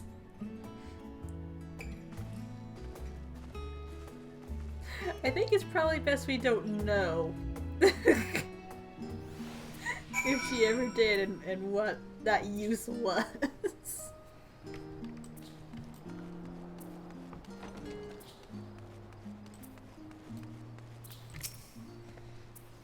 Thank you for indulging Mother's request. I can see it meant a lot to her, and I shall refrain from inquiring as to the content of your private conversation. Our visit was all too brief. For now, however, it will suffice, as will these tokens of home that we carry with us. These gifts to help us remember that we are, and who we are, and whence we came. But enough sentimentality. Let's return to the annex and rejoin our companions.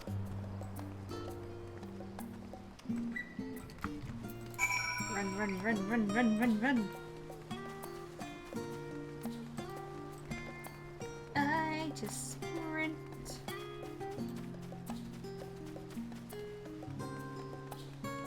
I'll get there eventually. One. Whoop!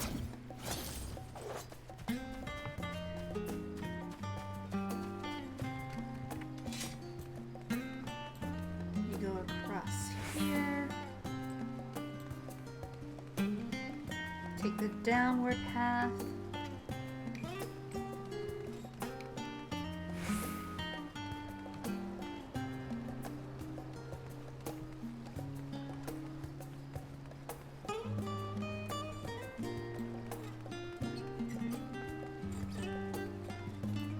And here we are.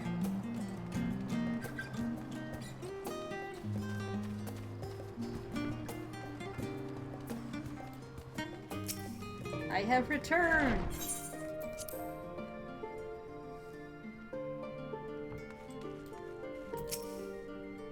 Enjoyed your time with the Leviers, I hope. I would ask how the twins fared, but their new outfits tell the tale. I only hope we can help them to reconcile with their father, that they might return home one day with their heads held high. In the meantime, we edge ever closer to the secret of the Forum strives to hide. And the flower bequeathed to you by Heidelin is sure to guide us going forward. I'm confident that once you scout the situation in Thavnair, we'll be well equipped to plot out our next move.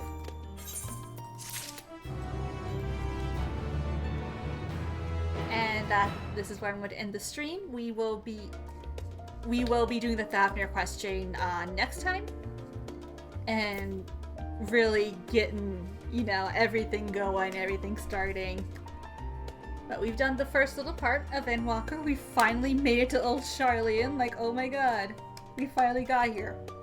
But for now, thank you to everyone who joined me. Thank you to everyone that was chatting with me. Always a delight to chat with my viewers.